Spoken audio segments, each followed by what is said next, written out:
Here's David Spade with comments on comments. Thanks, Dana. You know, we get a lot of comments. We do. And sometimes I look at my Instagram, according to my screen time, 23 hours a day. We got to pump them numbers up. That's not enough. Let's go for 24. Yep, you are an Instagram whore. So I go on there and we talk about this show. So we put like little clips and stuff like this. I've heard about it. I can't look at it.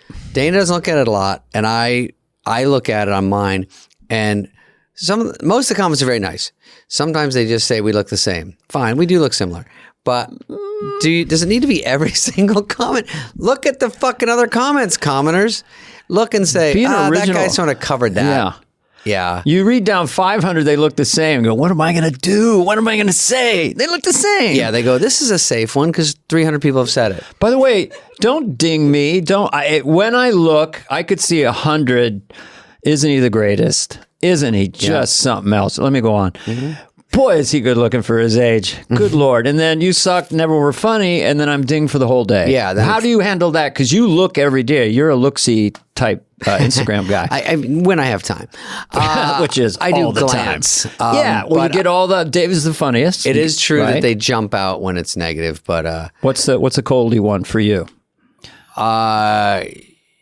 What was a good one I get a lot? Never, bad one. Cold, chilly, never funny. Never found him funny. You should have died instead of Farley is the most common burn. I apologize for posting that. Dana, I know you were drunk.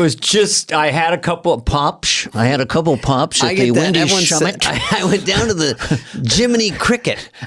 No, that's not. I had a Hickory Slim at the Wandering Eye. The Slippery Noodle. Yes. And with On Ice up with a twist, and I did that mean tweet. And I take it back. Martin Short.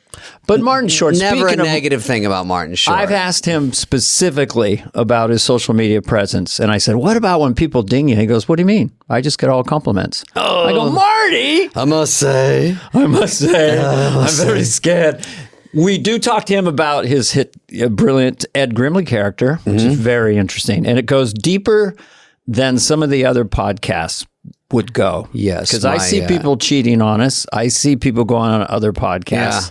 And then I listen. Not cool, but sure. Ours is a little better. Hey, it's showbiz, That's showbiz. But we're not competitive. No, but, Katie, my sister-in-law, Ed Grimley was her favorite character. She did an impression of it all the time. He's got so many other ones. He has, what were we just talking about, Jiminy Glick? Jiminy Glick, which... is genius, really, because he improvises it. He talks all about that. I mean, David, you that sounds you like were in a movie where you're in a boat. I can't do it. Yes, Jiminy, that could have been 6 of them, but yes.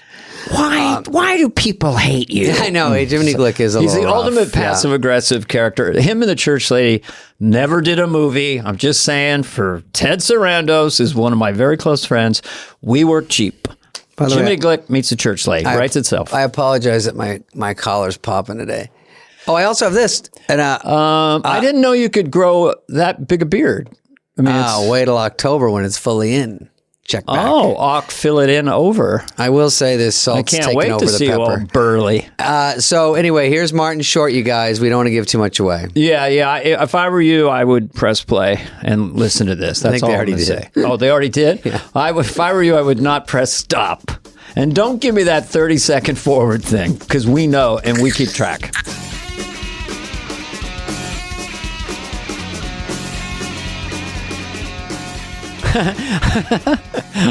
We are 35 minutes, Marty.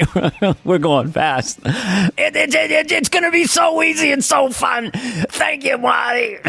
Sorry, that was Mark Gervais. I know. It's uncanny. I know. Everything's harder than they say it's going to be, right? No matter what it is. I love you too. I love the craziness of you two. See? We're wacky. Now, Marty, I have so many questions to ask you, but we are out of time. I have now that brings me to one of my observations that Marty's persona on talk shows. Yeah. You're constantly making fun of the idea of a performer being on a talk show live in real time as you're doing it.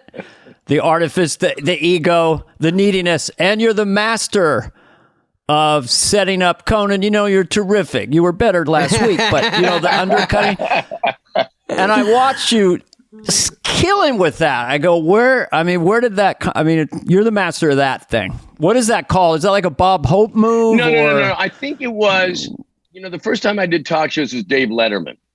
Yeah. I started doing Letterman in 82 and he started doing it. And I just knew that he was self-deprecating and liked to be put down and hated the opposite. So that probably influenced me doing that. Right. I mean, when I went on Johnny Carson's the first time, I was afraid to do Johnny Carson for a long time.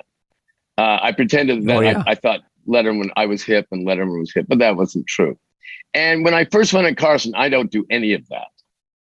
So it's really just more with my peers. Right. And yeah, I'd say Letterman would love that. I mean, when I first went on Carson, and I'll ask you this question too, like there were two nerve-wracking moments. And I think the SNL, the light goes on, that one when I'm actually on SNL, and Carson hearing my name said by him. Yeah.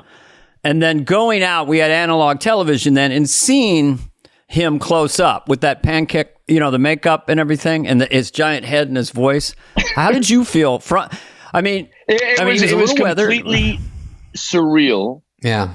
I also had to follow 3 segments of Betty Davis, so that made it even stranger. Oh, that was infamous then, right? That was because the first then time I was on. But I wasn't prepared for. I remember one time someone said to me, one of the producers, and I was maybe going to do it, and he said, like Johnny might look distracted if he glazes over or anything like that. Don't take it personally. He just has done the show a long time. And I thought, I'm just going to do Letterman, Then when I finally did it, he was so great. He was so in the moment doing that. Mm-hmm. That big he rubs his eye. You got on a little roll tonight. That gentleman got on a roll. Well, this is the genius impersonation of your life. But it really was. He was as great as I had dreamed. I mean, I used to, when I was like 14, I remember one time watching Johnny Carson. He'd been on for 2 years now. And he said something to the effect of, I went to LAX to pick up a friend. And I used to think, gee, what would it be like to be Johnny's friend? I mean, I just loved it. Totally. Yeah. Totally. And middle-class kids, maybe even kids of celebrities, the transition between being a civilian and then you're in show business and actually on television, like for me in particular, watching SNL and SCTV and seeing you looking like a cousin from Ireland or something, that guy... We're from the same tribe. He's doing what I want to do better than I can do it. And I remember you were doing Robin Williams and you were going all over the studio and you climbed up a ladder or something. It really hit me. It was like 78. And I go, I want to do what that guy's doing. It was, it was Robin Williams for Tang. Oh, thank you. It was all, he wouldn't get to the point of the commercial because he kept improvising. Yes, that was it. Yeah. And I remember I was a little nervous about it because, I knew Robin. I didn't want to offend him. And I remember saying to Joe Flaherty, you are the one that will make this mean or not. Because he was the moderator. Right. And he kept going, oh, Robin. And I said, no, you got to tone that down, Joe. Because Robin kept didn't come off mean. I didn't think about that then. Good. But now, Martin, when you did SCTV... how long was the gap before SNL? But did you really want to be on SNL? You kind of were on a big SNL type show. Well, no. The show, SCTV was canceled. So had it not been canceled, I would have stayed with it. Okay. So I did a year and a half of NBC SCTV. Then we did a year on Cinemax. And then we were canceled. And then, so I finished Cinemax in April of 84 and was immediately asked to do SNL, which I started in August of 84. Cinemax, I was usually tied up watching porn. I didn't make it all the way over to SCTV. Yeah, that's an odd place for SCTV. I know. Yeah. Well, see, go ahead, Dana. Oh, well, I don't know. I have so many questions. Could you do Ed Grimley today? I mean, is he mentally, where is Ed? Where is he on the spectrum? He's it's just an eccentric. He's okay. Just wonder about. He's okay, right? I think he's okay. I mean, he was just fascinated by life. I remember like in 1979, I was doing a TV series called The Associates, my first show in LA. And my brother Michael and his wife Liz flew down. And she said something to the effect of, "Oh, I was so excited to fly down and I changed my outfit 4 times." And I thought, you changed your outfit 4 times to go on a plane. I would kill for that innocence and exuberance toward life. Yes, yeah. So Ed Grimley, I always remembered that when I was writing Ed Grimley pieces. So like if the phone rang, he'd say, "Oh, gee, the phone's ringing." And as he went over the phone, he'd pause and say, "Gee, I love the phone." There's always such a sense of mystery, I must say. So even the phone, he had never lost the excitement of a phone. And that was the key. Now, does that make him a little challenge? Sure. Absolutely. You know, my sister-in-law, Kate Spade, was back then, I wasn't on SNL yet, but that Ed Grimley was her favorite all time of any character of anywhere. And in Halloween, she did her hair up and loved it. It's so funny. And I think because she loved the upbeatness, and that's what I didn't really realize until you just said it. That's like the funnest thing to watch, is someone so happy about something and so joyous in life, because you never see it anymore. Right, absolutely. Well, my favorite Ed Grimley that I wrote in SNL was the premise that it was Thanksgiving, and he was just so excited about Thanksgiving, I must say. Of course. And he's going around and he would open the oven. "Oh, look at the cookies. Gee, I wish I had oven mitts." And he'd burn his hand. But then in the middle of the sketch, he just said, "Gee, I wonder what the neighbors are up to." And then you panned over and he had a huge telescope where he'd spy on all his neighbors, which is a little, odd. And then he saw Ed Asner killing his wife. So then became Rear Window. When you got on there for that year, it was kind of like for where I was sitting, just a fledgling stand-up and did some bad television. It was sort of an all-star team. I mean, Christopher Guest has become just mysterious. I mean, he's not. And he was on there with you, obviously. Billy, who else? You guys came together. Harry Shearer, Christopher Guest, Billy Crystal, and I were given a 1-year contract. Kind of unheard of. We'll see how it goes. No, it wasn't Lauren. It was Dick Ebersol. Oh. I don't do him as well. We'll see how it goes. That was your Dick Ebersol. It was something. When I think of Rich Little, we'll see how it goes. Yeah. No. Yeah. But anyway, and that was the big four. And Rich Hall.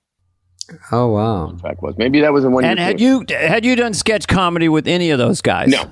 Right? I had never met them. I had met Billy.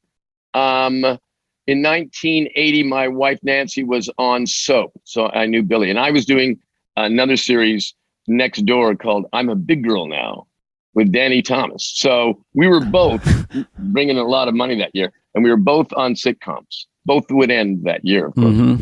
And so I met Billy briefly there, but I'd never met Chris. I knew Harry through Paul Schaefer. When you did synchronized swimming, who shot that? Do you remember? Was that Signorelli or was that Schiller? No, I don't know. No, it was neither of those two. How was your, going on that show at that point, SNL, where was your confidence at? For me, I find that my confidence kind of comes and goes. There's times when I really have this, and other times you've kind of talked about that a little bit. You seem so confident. I still have a pro and con list. Which is to do it or not to do it. And one of the reasons is we had a new baby, and I've been in Toronto. Now we had just rented a place in LA, and so I just kind of wanted to be here. So that was on the con list of doing it.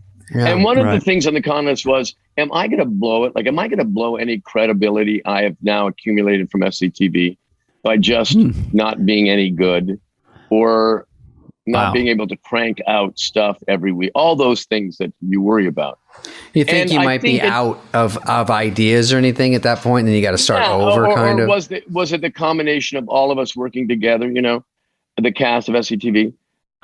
It was just, you worried that this was going to be a great mistake. And in fact, the first dress did not go well.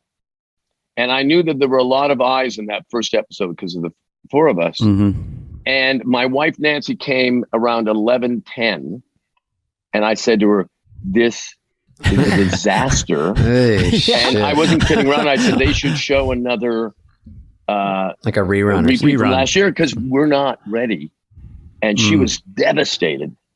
And then the show happened and it was a triumph. And what I didn't realize is what you could do between dress and air. You move that around. The synchronized swimming was already filmed and was supposed to be in show 2. They moved that to show 1.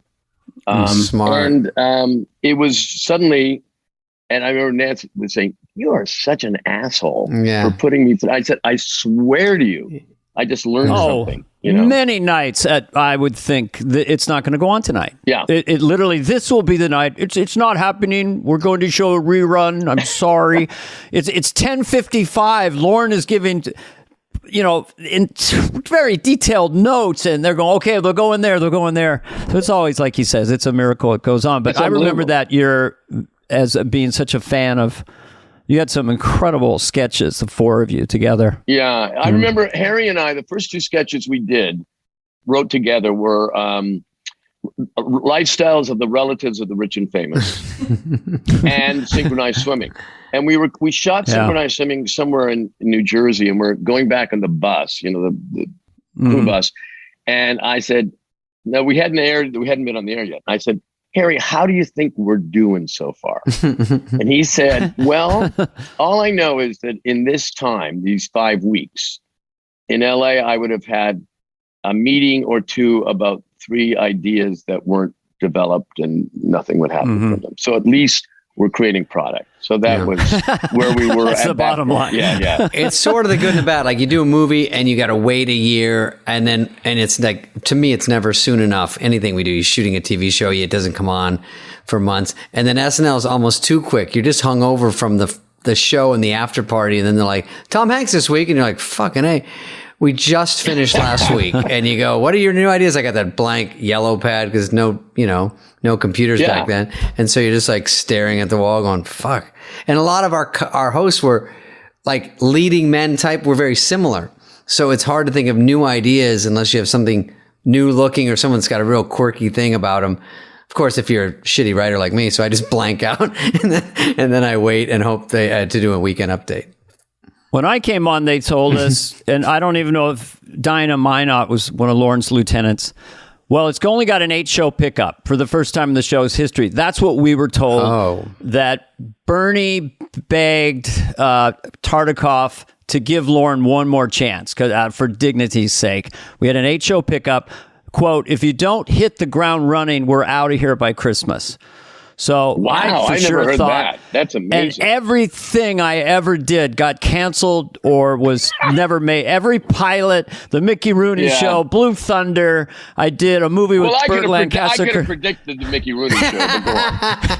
I should have talked to you, but the stories are amazing. That'll be a whole separate podcast. Yeah. But so that was terrible. I thought for sure I'm going to be turning out the light. So I understand that fear. When we did the show. 84, 85, Eddie Murphy had left the season before, and then I think there's a hole halfway through, and then Joe Piscopo was manning the ship, and then he left, and they didn't have a wig department; they just rented wigs, and I think the reason, Ebersol always called the George Steinbrenner year, where he paid us more money than had been paid before, and a 1-year contract, because he didn't think the show would survive that year. So I think Lauren rebuilt it again into what it is today.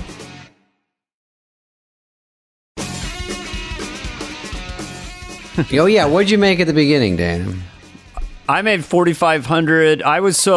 I'd never done sketch comedy, so in sketches during the first dress rehearsal, when I got a laugh, I had to stop myself from facing the audience like a stand-up. Yeah. And I was in the cold opening and didn't know I was in the cold opening. Did you hit your head or something? How did you not know? Everything was moving so fast. It was the very first show, and I at the church late, all these things happened to me. All of a sudden, I was in 4 things, and the church lay got moved up, and then Brad Gray came in my dressing room and just said, "I don't know why it is, but it's your show. I don't know why it happened." And he left, and I was so nervous that I was just in those little dressing rooms in the mirror, and I just started swearing at myself in the mirror. Fuck fuck you. Try to not be just terrified, literally terrified. Wow. Yeah. Was that your first show? First show. Yeah. Church Lady. And this is 1986. 86.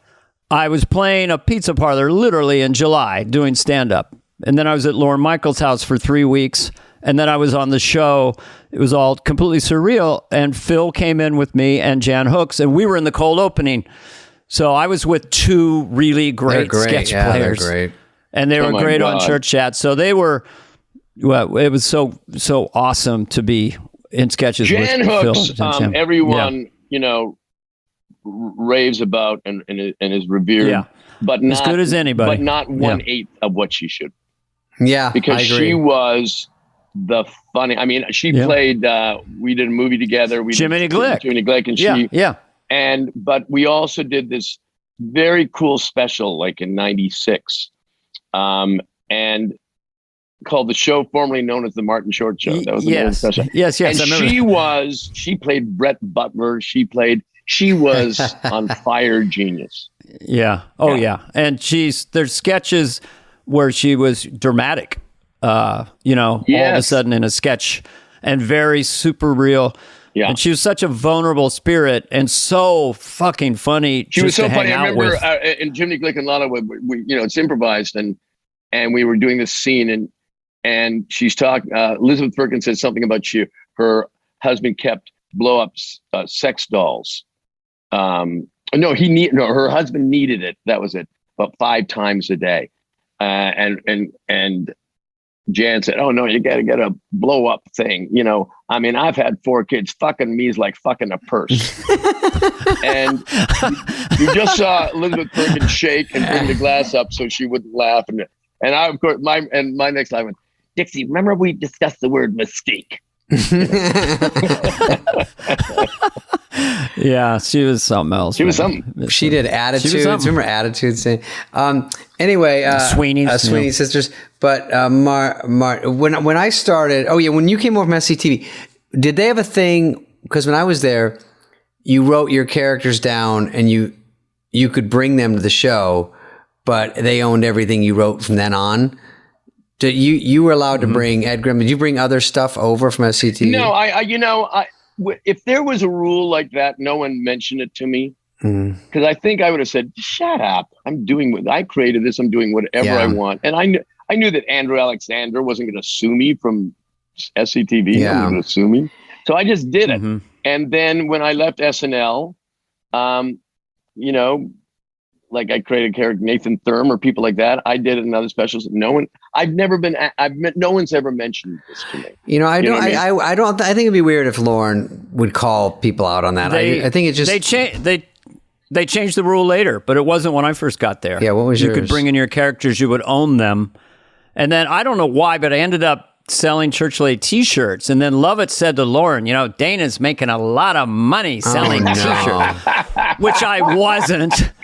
And I think after that, maybe we should get a contract, so I think it changed, which, I didn't really care. But I technically owned the Church Lady. So if you were doing a sitcom appearance, guest appearance on a hit sitcom and arrived as a church lady, you'd need permission? I would not for Church Lady, but if I arrived as Hans or Garth, I would. And what if you... But if you did it, no one's going to sue you. I don't think so. Yes, no, Gervitz I don't know if it's a risk to it. I don't worry about that stuff. It's just kind of funny. Do your Gervitz again. Let's hear it. I wouldn't risk it. There's another drop there. I think there's a drop more money. I think you're slightly onto something, and I mean slightly. I think the pitch is wrong, but the rasp is there. It's going very. It's just one tone. There's a lot more nuance to it, but it's become. We've done it so long. It's a nice little run. Now he's listening to this. Oh, no. There's German shepherds all around him tonight. I thought it was really good. Marty Wig.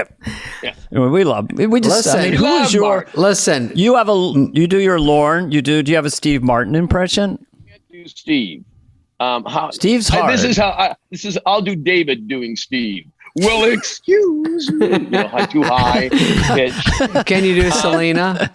No, I can't do a lot of voices, actually. No. I don't have. Bill Hader, more than any human being I know, is, if he tells a story that involves people, he can do every voice in that story. It's absolutely insane. It's insane. I can't, I think being assigned them was good when you're on SNL. Can you do this guy by this I would go, date? I remember on SCTV, someone had written a piece about, because Gore Vidal and Norman Mailer had gotten into a fight at a party. And so in our version, Eugene Levy as Norman Mailer threw red wine on me, and then it became a Tide commercial. We're both by the machine trying to get the stain out. And then someone said, can you do Gore Vidal? And I said, sure, because I had no idea. And you go home and you look at the tapes. And then what I would do is I'd type out a Gore Vidal interview, and then I'd look at the Gore Vidal script that the writers have written. And match I tried like phrases that Gore would say, do that. And then I would have it that day, and then I couldn't do it the next day. Yeah. The day of filming. I had John Malkovich in a hotel room in New York one night. Before I had recording, I just could do John Malkovich perfectly for like an hour. And then it woke up and I didn't have it. I did him on primetime. Malkovich in the Middle. It was a sitcom. It goes Travolta very easily. Yes, it does. Yeah. Why? Can't you tell that they're lying? No, then it goes walking too. See, it's a very slipstream. Can we talk about Jiminy Glick? Because where does that come from? I mean, when I did Church Lady the first time on SNL, where Steve Martin was sitting there, and they wouldn't let me say penis, so I had to write it like bulbous, gorged loaf, and I'm really digging into it. I'm new to the show. I think you were there. And gorged loaf and throbbing. I think Chevy and Steve and I were hosting. Yeah. But I heard I'm getting into it, just this and Satan and throbbing buttocks. And Steve under his breath said to Lauren, what kind of mind thinks of this? I knew what he meant. That's a great compliment. Yeah. It is. So Jiminy Glick, what kind of mind thinks of that? I mean, it's so supernaturally funny. I don't know where did that start? How did you do that? When I was doing a talk show for King World in 99, 2000. And I wanted to, so I remember we were shooting at CBS Television City, and I went like 2 hours of makeup, big bulbous nose, weird wig. And I went to Farmer's Market, and I was like handing out sushi with my hand, and people would say, can I have your autograph, Mr. Short? And I thought, that's kind of not what I wanted. But then I had made this film, Pure Luck, in 1990, where I got a bee sting and I swell up with Danny Glover, right? Yeah, Glover. No, Glover. Yeah, sorry, not Glover. Yeah, not Glover. That's the other Glover. Yeah. This is like and so here's the wonderful actor Danny Glover. Anyway, so everyone said I don't recognize you in that, so that became Jim. Therefore, the look, so I could be anonymous. And I had known a guy growing up on my street whose voice would go high and then low. If you stay off my lawn for a year, children, I'll take you to the movies. So I don't know, just that's saying such aggressively cutting part was things. Improvised, and I actually don't know what that is, because Ed Grimley was very written, and a lot of characters I did were very written. But Jiminy was just always improvised, and I would see playbacks. We'd interview for 16 minutes, and then we'd edit down, the film pieces, not when they were live. And I would say, I'd see myself, I take great umbrage. And I think, I don't even know what it means. I've never used I take great umbrage. So it was a little bit odd, that part, in a good way. Do you think that in the arts, some more of a... Anthony Hopkins, I did a movie with him once, and it bombed because everything I'm in bombed. This podcast we'll get it. Well, this will get the wordy or whatever award. But he said he thought acting to him was like self-hypnosis, and he would have a little Polaroid picture of his character, and they'd yell Speed, and he would just put it on his look to it like that and take a deep breath, and then he'd be the character.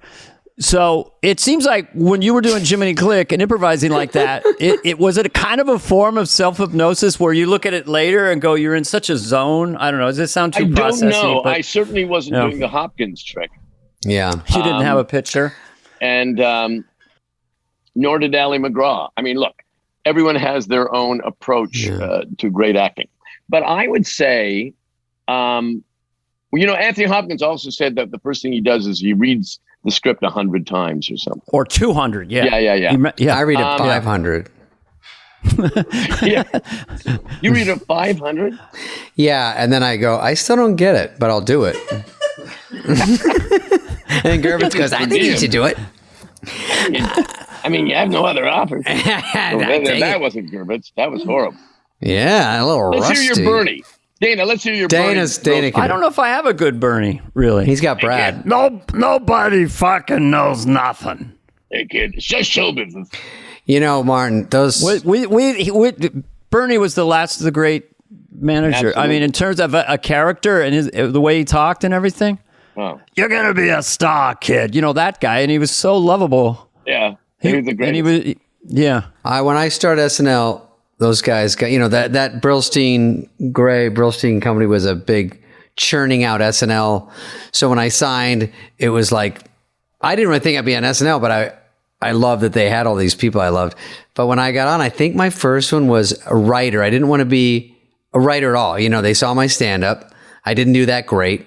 And they said, we're going to hire you as a writer performer. I'm like, I don't want to be I'm not even a good performer, but I'd rather be that.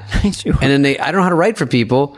Like Dana is like a better version of me. So I get it. And it's only $900. No. And then they go, but you get $1,500 if you're on. Like if you, stumble in a weekend update. And they go, but don't write yourself on. Okay. And so then I did that for a while. Yeah. And then I got on as Michael J. Fox, like the second show, because he was in the news. I did something with Dennis Miller on Update. But I did it. And then I go, I got on. I can't believe it. And then they forgot to put me in the opening credits as featuring, and fucking everyone thought it was Mike or Dana, and I was fucked. What, and you then never I didn't get on again for months. Never for months. I just stayed as a writer, and it was very hard, to be honest, writing for someone like Dana. Anyone that was not me, I could kind of write for me. I just couldn't formulate sketches, and I was doing too many scenes and sets, and everyone's like, what the fuck are you writing? I'm like, I don't know when you walk in that place to get a job and they all just shut their door and go, I hope you die, because if you're on, I might not get on. So who's helping me? So I asked Conan or Bob Odenkirk or Smigel, like they're pleasant enough and everyone's being nice, but they don't owe me anything and they're stuck in their own head. It's a tricky place. I mean, my only regret about my experience was that I wish I hadn't done a 1-year contract, because I think, especially having already been known from SCTV, suddenly you weren't just on a series, you were doing a special every week and you better deliver, know? Mm-hmm. And so by the fourth show, I mean, I've talked about this, but I went into Ebersols and said, I want to quit. Can I get out of my contract? Mm-hmm. And, because I just couldn't, it was the every week final exam part of it. I was thinking, because SCTV was so ideal creatively, because you wrote for 6 weeks and then you shot for 6 weeks and you wrote and you shot. And so if you didn't have an idea for 2 weeks, you could make it up in the next 4 weeks of writing, Some sketches come in a little undercooked on SNL. Like they're not even ready. You're just like, we got to go.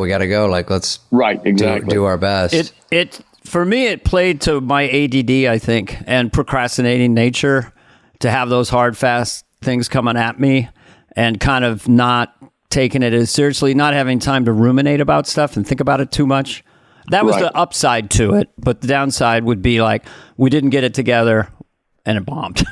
Yeah, but that's the thing. If you are, you're going to be there for many years and this is just your job, something bombing is fine. Look, when I was on Second City stage and an improv set would bomb, you didn't go and get depressed. You just kind of went, Right. It was definitely a little bit of it. Became a Game of Thrones in a sense. Yeah. When there was a cast behind the cast as well. Right. Absolutely. So there be 12. Now there's like 20. 20. And when I came on, I was immediately just me, Jan and Phil and Kevin, and we were just all like 6 of us basically doing the show. So yeah, when you came, David, there was like the cast behind the cast, and they became, all stars, with Sandler and Chris Rock and so forth. Tim Meadows, yourself. Yeah. But yeah, you were sitting behind. David would just sit behind me. Yeah. And Lauren would say, David's ready if anything happens to you. Right? He doesn't have much game, but he's ready. Yeah, I wasn't a super character guy. I never felt... I since everything I'd done besides stand-up had failed, when I got on there at a given point, maybe it was in the second or third season, I felt like, okay, I sort of belong here doing this. Quick form impressions, quick form characters. It's like this fits me.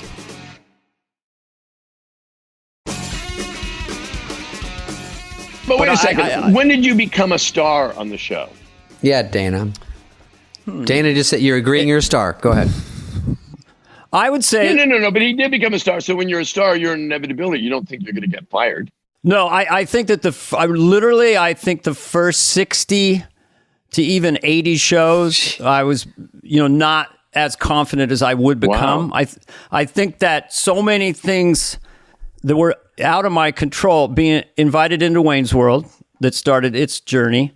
I was not a political impressionist when I got on SNL. I was assigned George Bush Sr., and then Lovitz was Dukakis. And so this is true, that when Dukakis lost on election night, John called me before the real Dukakis conceded to George Bush, saying, well, you're gonna be in the cold opening all the time. You happy now? Which is the thing we...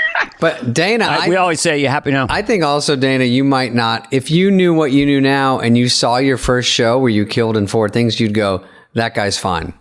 He's going to be great on the show. But when you're in it, you don't know any better. And you're just like, fuck, I hope I don't get fired. I would get calls like, they don't know if they're going to bring you back. So I would move in the summer.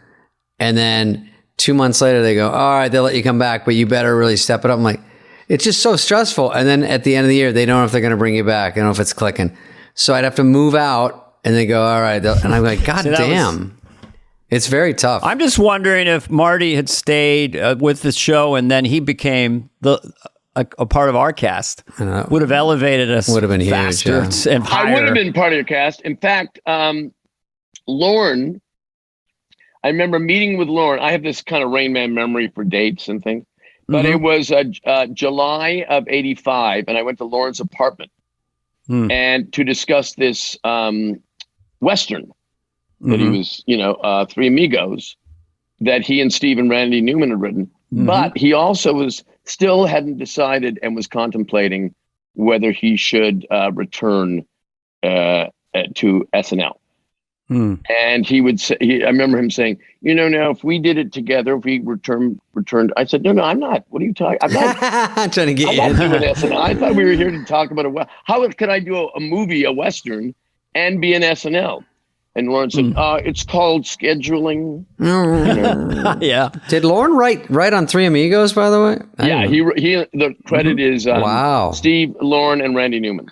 And then you guys we made all up went shit. to the Ziegfeld and watched it. The whole cast. We all went to the Ziegfeld and watched it. Before it was released in theaters. What a monster movie. Well, there was an opening night in New York, I remember.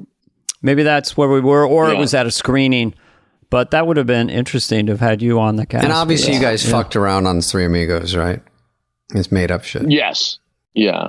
Well, I guess we did. Yes, there were certain things totally improvised. There's a scene where I'm sitting talking to little children about when I was a child star and my obsession, not with Lillian Gish, but her sister Dorothy Gish.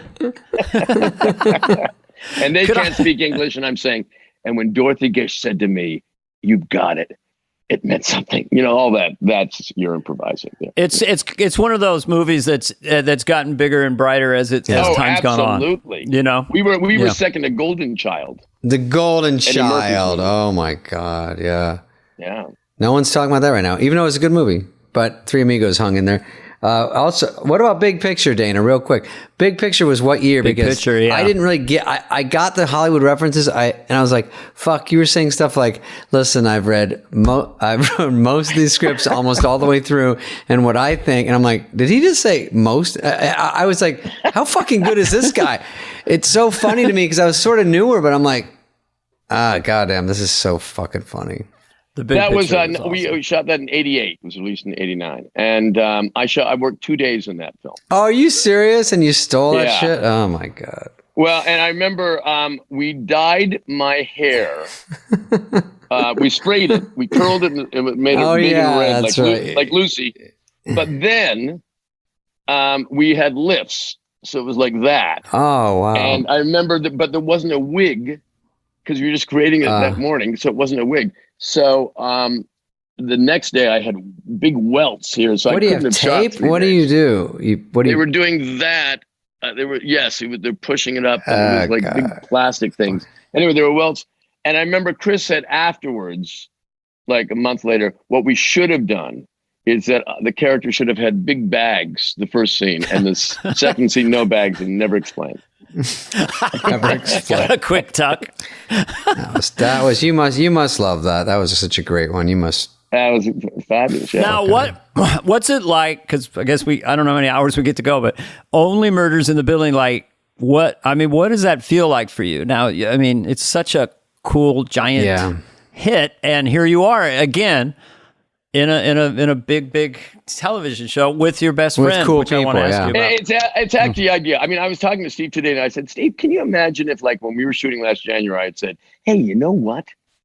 I bet this is going to be the #1 Hulu ever thing. And he would have said, yeah, not in a million years. So I think everyone's surprised.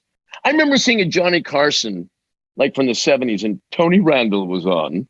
And 3 of The Odd Couple. And Johnny said, how long will you stay with the show?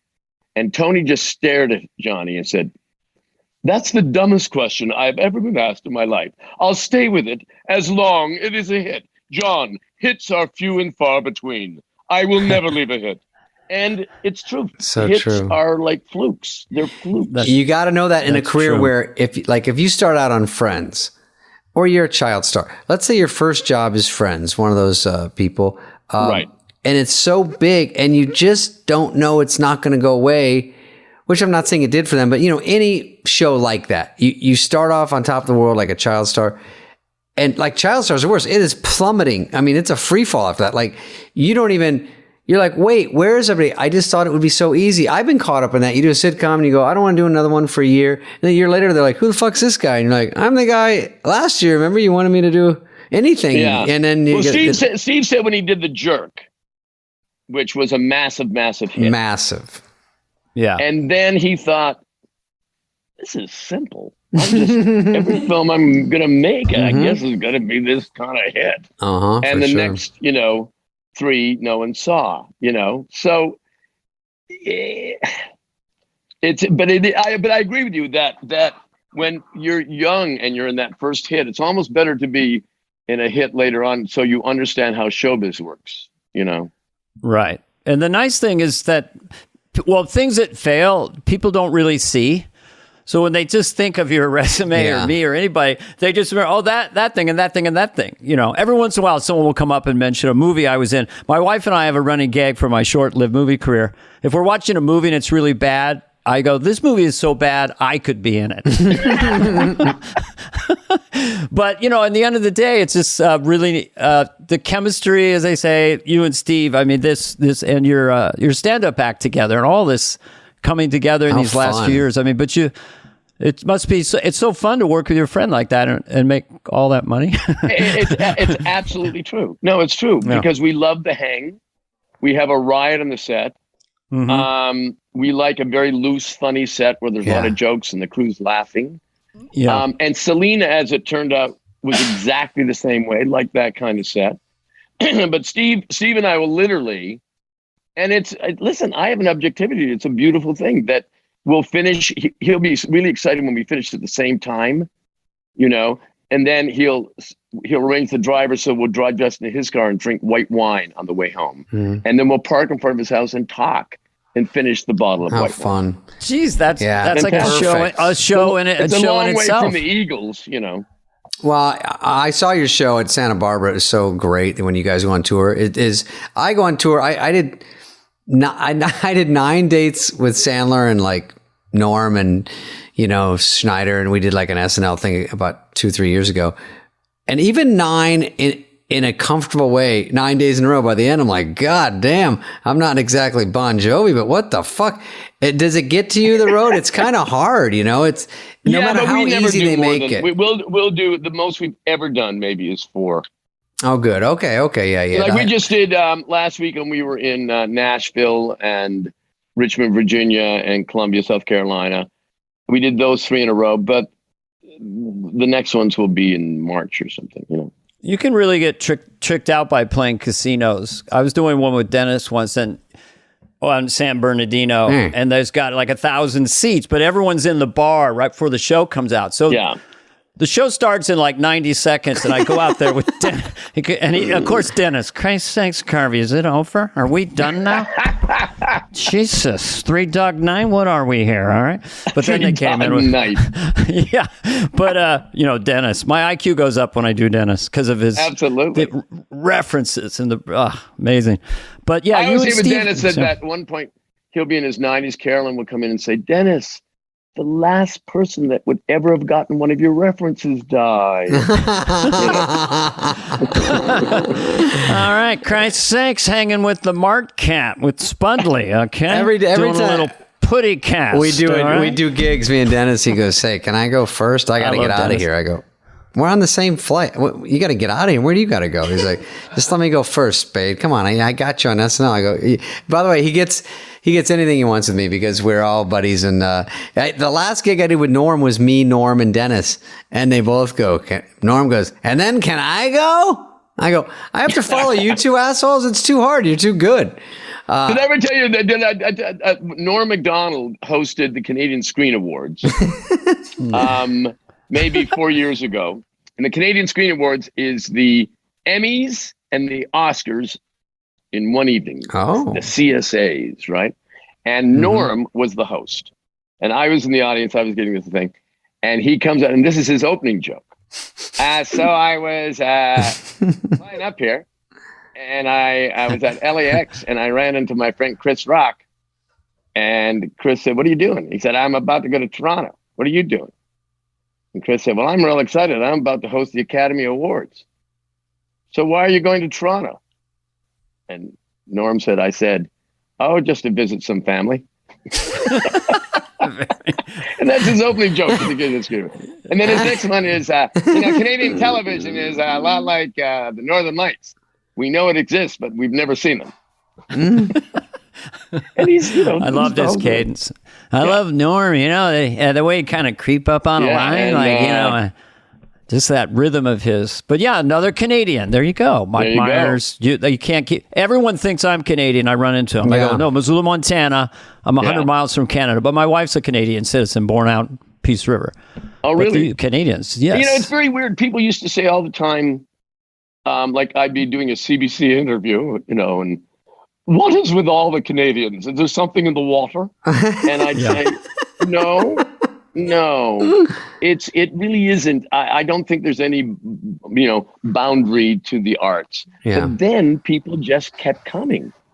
Seth and Phil Hartman and, the SCTV, Eugene and Catherine. Jim Carrey. Jim Carrey. Fuck, Norm. It is bizarre considering it's 34 million people. 34 million people. So it's like it's like all those people coming from just California. Yeah. Basically. Right. Martin, I have to ask you something before whenever it's over. I don't even know how do we end it, but do you remember, I've told this story before and I forget you're in my story of my first Johnny Carson, my very first. And Dana, I'll tell you, it was Johnny, which one Johnny was, and you were talking about the makeup. But when I went on, the guy, Jim McCauley, who books me, he goes, you go out there and you hit your mark and you walk back. And he's all drunk, I'm kidding. I don't know, maybe.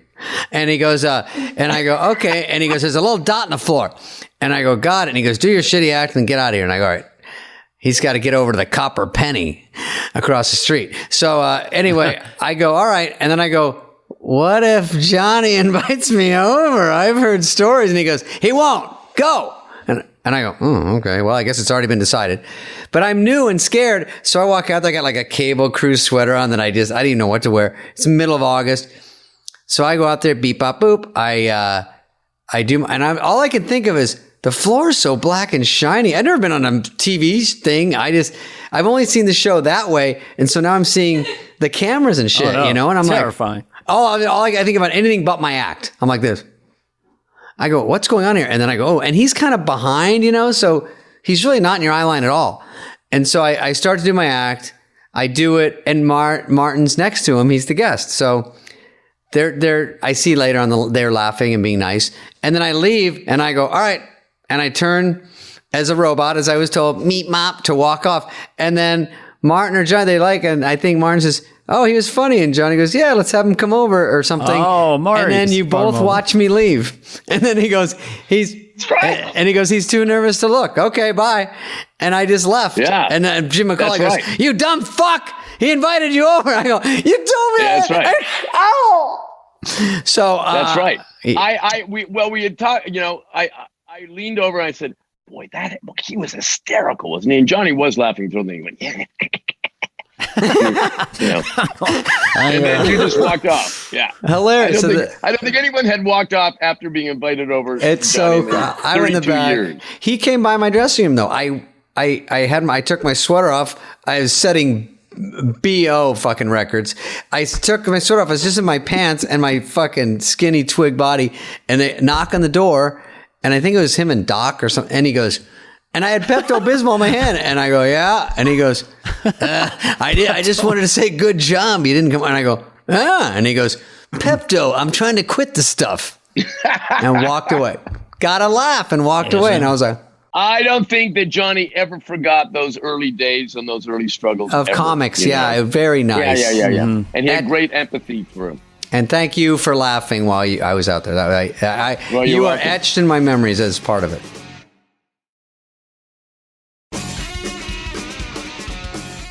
I remember the second time I was on Johnny Carson. So I was on the first time with Betty Davis. Now I'm my ass back. And I plan my stuff and it goes well. And Jake Johansson. Yeah. Remember Jake? No, San Fran. It was his first appearance. And his parents had flown in and they're in the audience.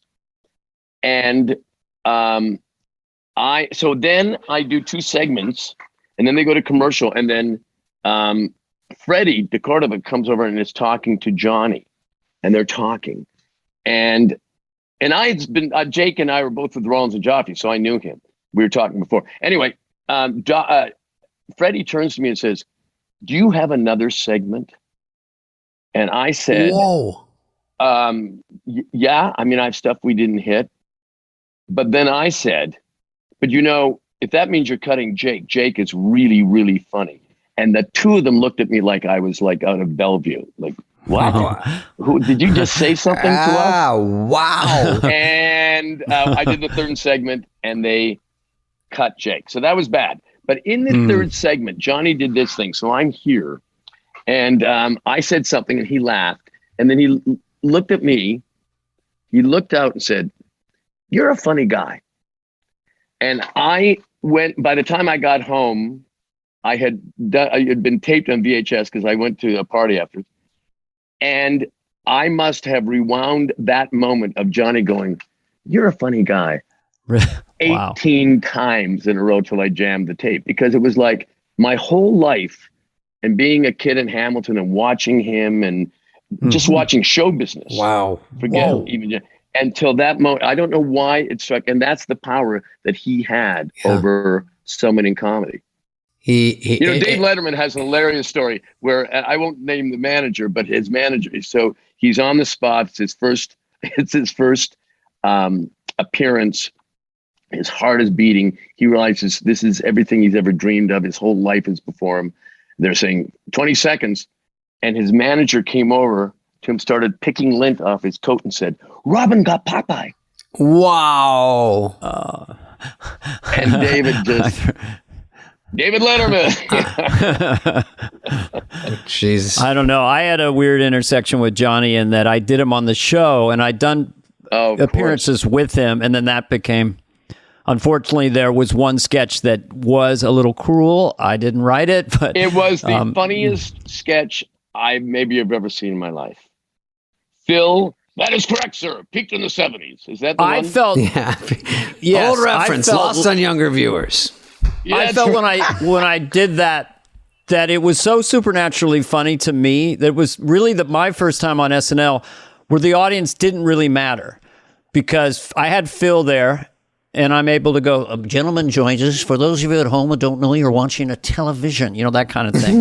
And it was just, I knew it was so supernaturally funny. What you also did in that sketch was that you had that slight early dementia look in your eyes of confusion. And that's what made it so funny and so mean. I know. Yeah, I don't. He didn't like that. But anyway, I was told that at a given point, because of the way it was satirizing Johnny compared to Rich Little, it was a little closer to the bone, that he used to walk around behind the Tonight Show set, down the big hallway going, they're making fun of me now. It's time to go. Oh, really? Yeah. But I mean... Anyway. Well, I don't think Johnny liked Rich Little's either. Well, the first few times I went on the show with Johnny after doing SNL, he was fine with it. He loved Carcinio. It makes fun of Carcinio as much as it satirizes us. Arsenio. It was just that one thing. But yeah, I was kind of bittersweet because I was like you. I just grew up with Johnny Carson. I do think he's the singular greatest television personality we've ever had. And really thinking about his voice, just that voice of his was supernatural. That register down here, the way he would, that whole thing. So a lot of our talk show. If David did Carson, he'd have the shing, but it would be higher. Yeah. It would be 3 octaves too. Martin, I had my balls taken away when I was younger, and no explanation. And I know my impressions are off, but I luckily am getting by on my sparkling personality. But by the way, non sequitur. So Selena Gomez had such a wonderful voice as well. Yeah. Because I'm looking at the show with you and Steve and these voices, and then hers is such a cool mix. Yeah. The three of you. Have you noticed her? She just has this really nice voice. It's very interesting. She's been a star for, she's 28, but she's been a star since she was 13 or something. Seems like a heavy job. She got all these people watching every move, and I only met her on Hotel Transylvania. She was a sweetheart. She seems like just trying to glide through life and trying so hard to be normal when everything is trying to make her crazy. It's a crazy world. I like when you said too, Steve, are you not Scott Bakula? Anyway, I think we have to wrap up with Mr. One of the funniest guys ever, Martin Short. Martin, thank you for hanging out with us, buddy. Thanks, guys. This is fun. Really enjoyed it. And by the way, edit. And here's the other thing you might get. This is the note you're going to get from the studio, whatever it is. From everyone, yeah. Guys, Johnny Carson left the air in 92. Any newer people you could talk about? I love that you really enjoy talking, but that was a big bulk of it. And I don't think we really have a show. We have editing capability. We can't cut around it. We have 6 minutes of a show left. You have 6 minutes of a show. Yeah, good show. Good solid sixer. Well, you know what? The next one you should do, you should really focus on President Carter. That's our next. Come on, man. We're tackling I can do my Biden.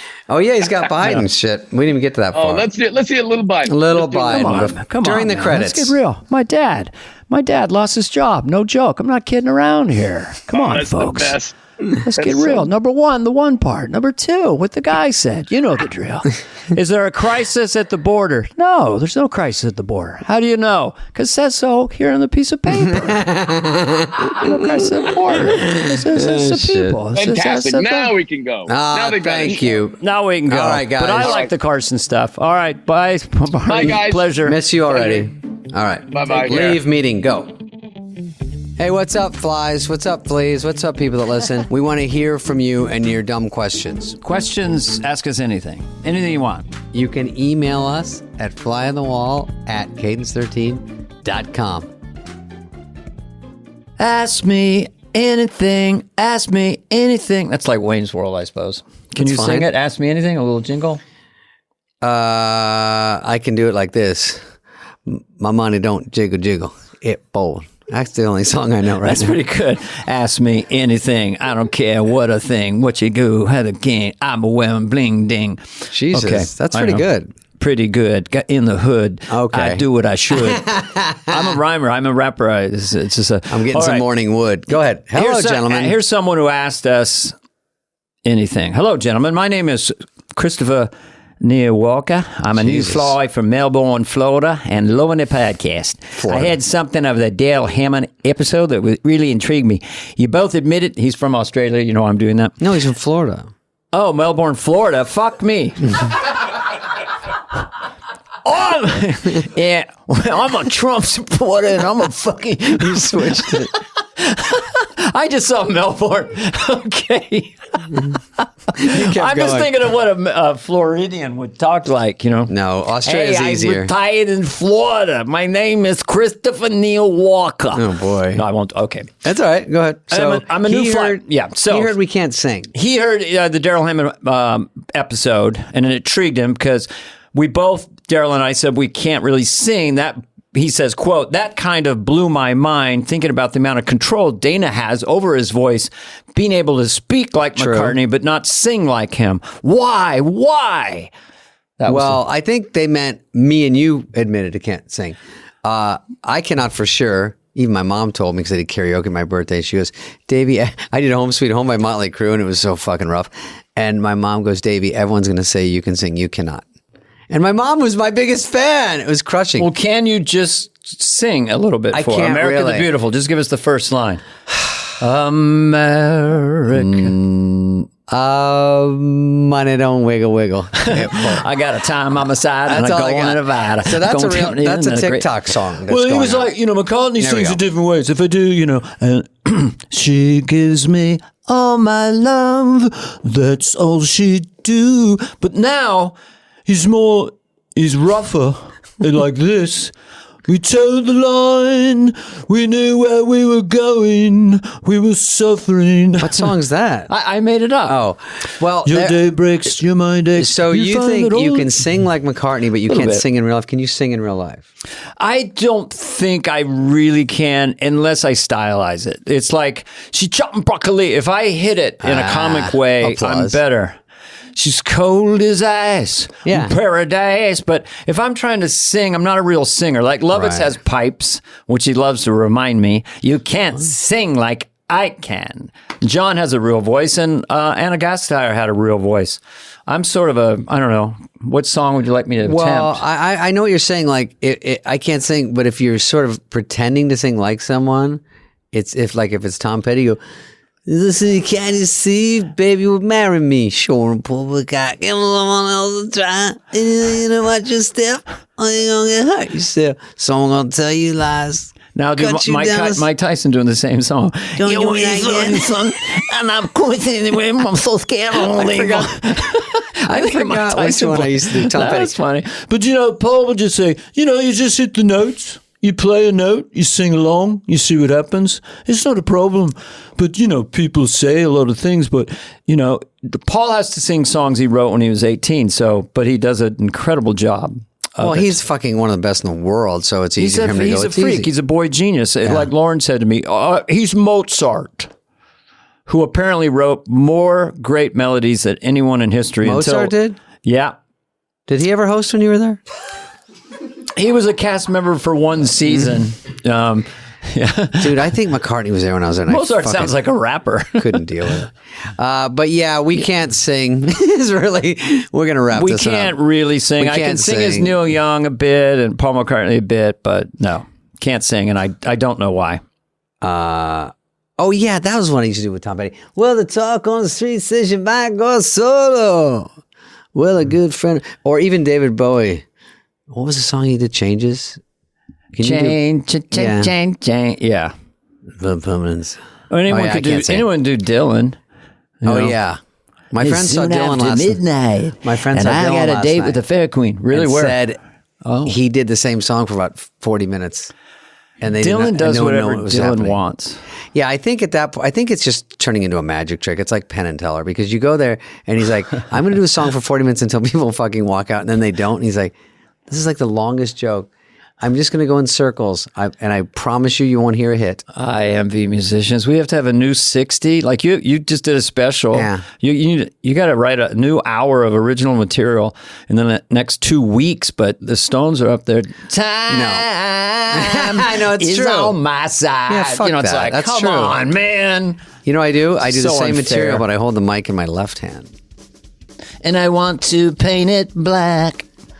Okay, this question's too long. Thank you for asking it. Sorry, we don't really have an answer, but we took 20 minutes to tell you that. Christ's sakes. Get the Mark Twain Prize? That's a pithy Carvey, moniker. I had 50 million in the SVB bank. I got 50 left. Greatest mind of his generation with a cracker jack motif, okay?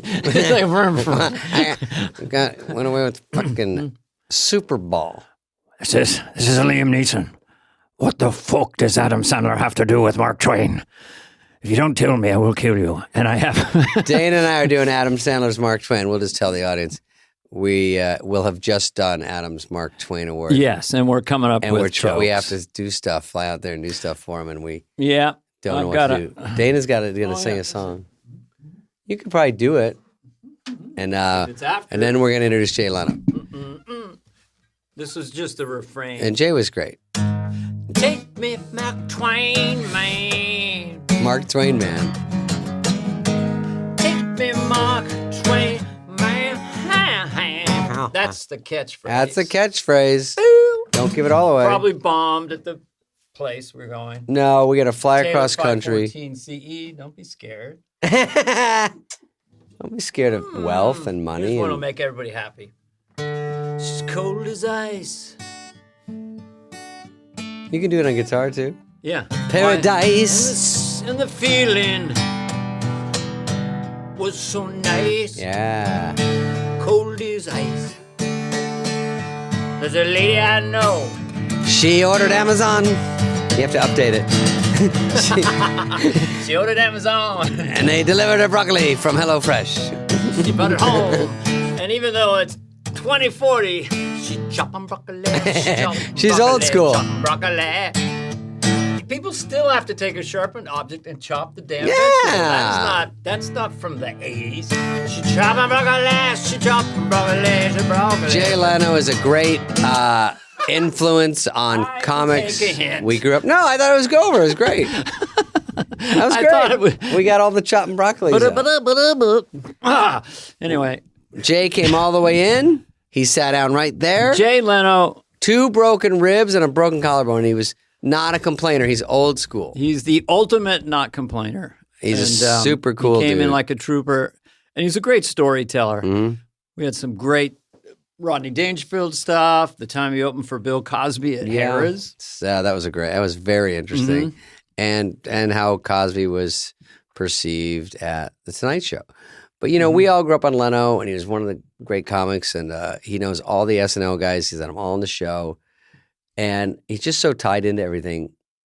And we just wanted, and we seen him out. And we said, come on and talk to us. And it's good to those shows that are just comedy. He laughs. He says funny things. And the connection really to SNL is so many of us were stand-ups that got SNL. Sandler, you, me, on and on. And Jay loves stand-up. So does Jerry Seinfeld. So we do talk a lot about stand-up. For anyone listening that might want to think about doing stand-up, Jay is a master class in the technique and the attitude you need to become a successful stand-up. And Dana does an impression of him to him. And Jay was like, yeah. Well, I did the low one. I was trying these crazy. The Henderson neighbor boy, they said he was caught by the police. What's that? Why do people think this? And then he goes down there. And I told him that he had those 2 gears. It's not just the high gear. Yeah. It's the bass guy, too. And The bass guy goes, what's going on in these Japanese cars? yeah, Japanese guys. Well, it's got 2 cylinders on it. It tops out about 30 miles an hour. I guess I get one of those. You hear the engines going. But he was just the guy when we were coming up as a pure stand-up. He rode a motorcycle to the club. He had weird eyes, giant hair piled up, and he was a big, big presence. Low at the maintenance Comedy guy. Store. Yeah. Came over here, knocked it out. Everything's fine. Face was still on fire, which I thought they would have put it out by now.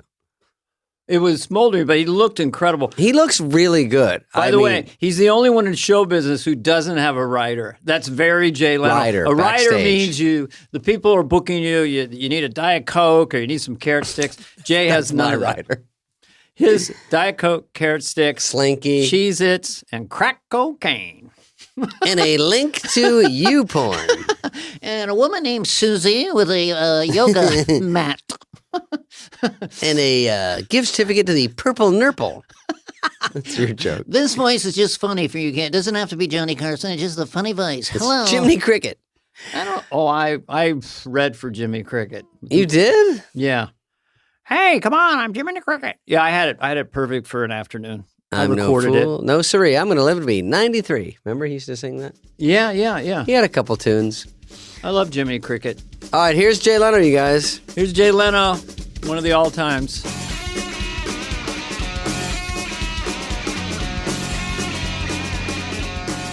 Gentlemen, young people. Welcome to the hot seat. Men of business, men of commerce. Great Good to see you. I love Jay. Good to see Finally. you guys. Jay has interviewed me 300 times. I know. That's right. But now, I know. Now we're going to see how hard it shoes is. on the other foot. Yeah, you guys are good on the after show. Oh, you saw that? Yeah, I thought it was good. Oh, the Netflix Because I was thing. like, where's this going to go? Oh, it was a nightmare. It was a little No, I tricky. thought- I mean, it was awkward. It didn't look awkward. I mean, it was.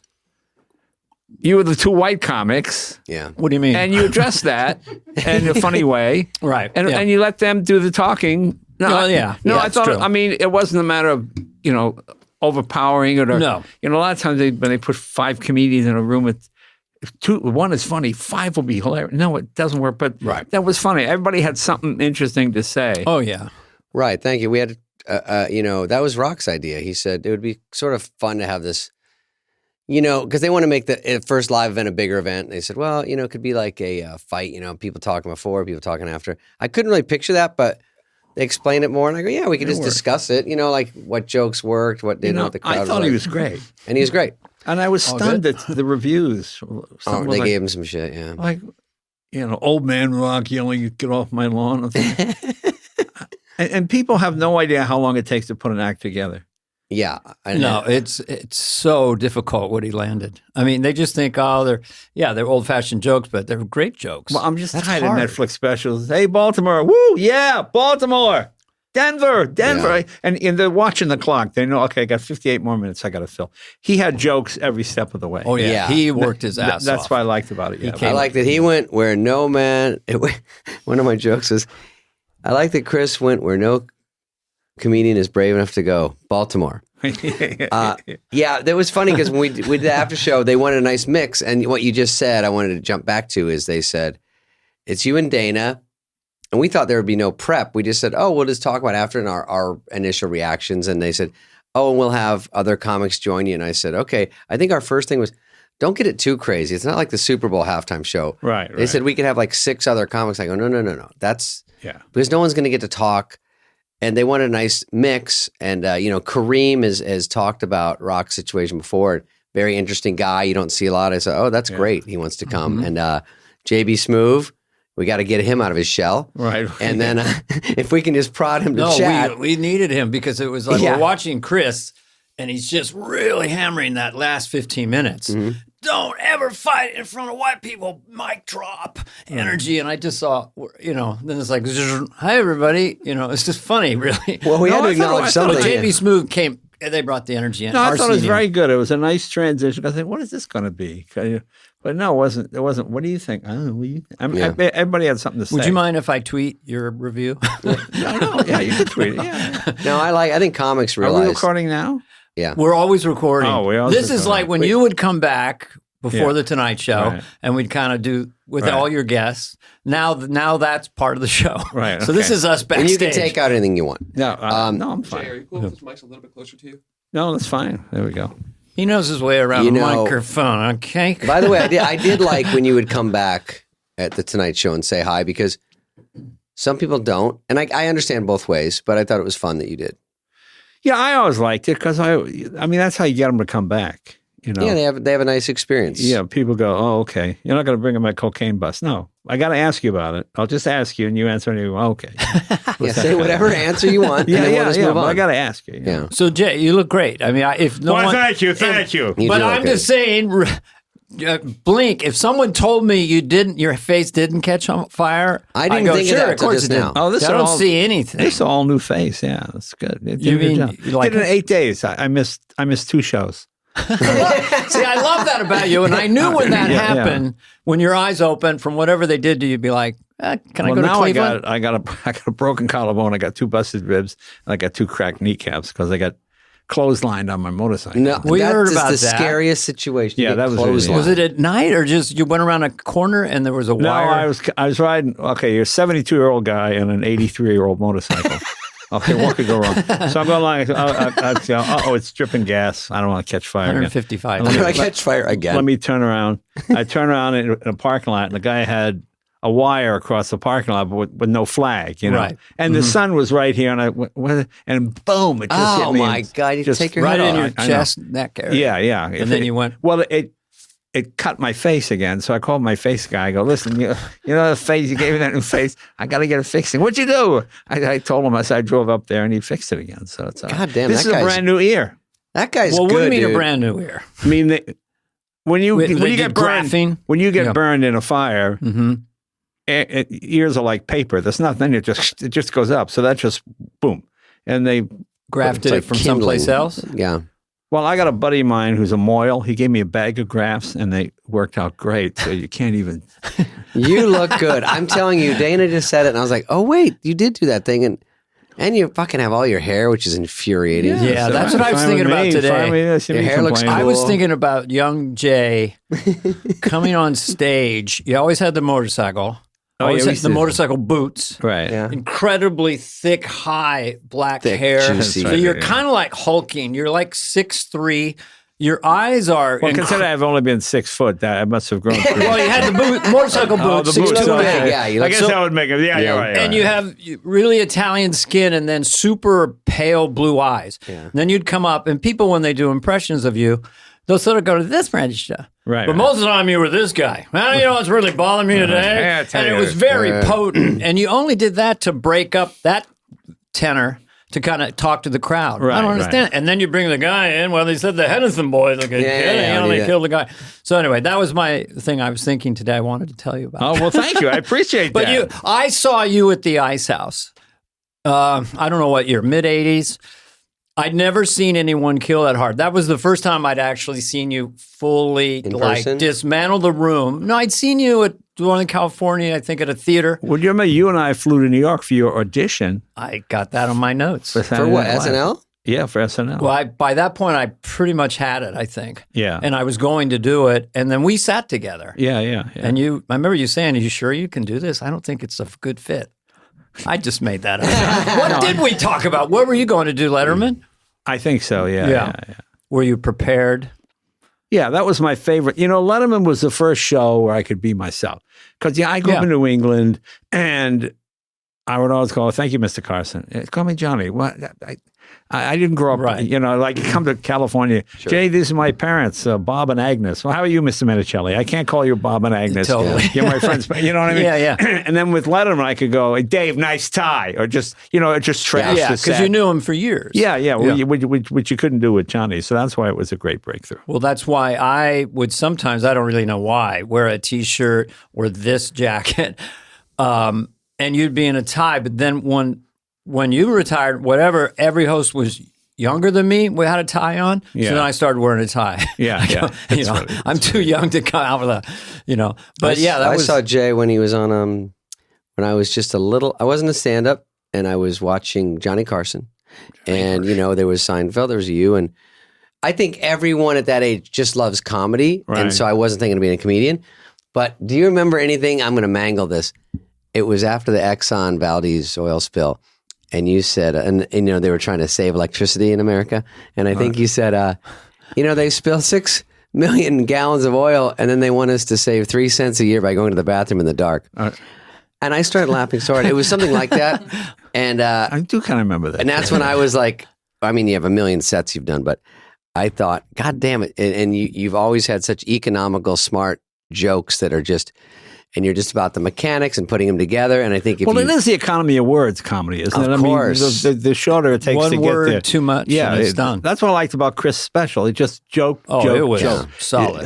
I'm just tired of these specials where people have done 2 already. They've committed to a 3rd or a 4th, and they just got it. What's up? How you all doing? Yeah. Woo! Yeah, what else is up? You and Jerry are lockstep on that because when I did the coffee show with him in Cars, he goes, "You're here because you're special because you came out and just went right into the jokes." Well, so you and he have such a. Well, I remember a comic I had on the Tonight Show. I won't say who it is, but he had just done a special for one of them, and I said, "Where do you go?" "I'm going on the road, for the special."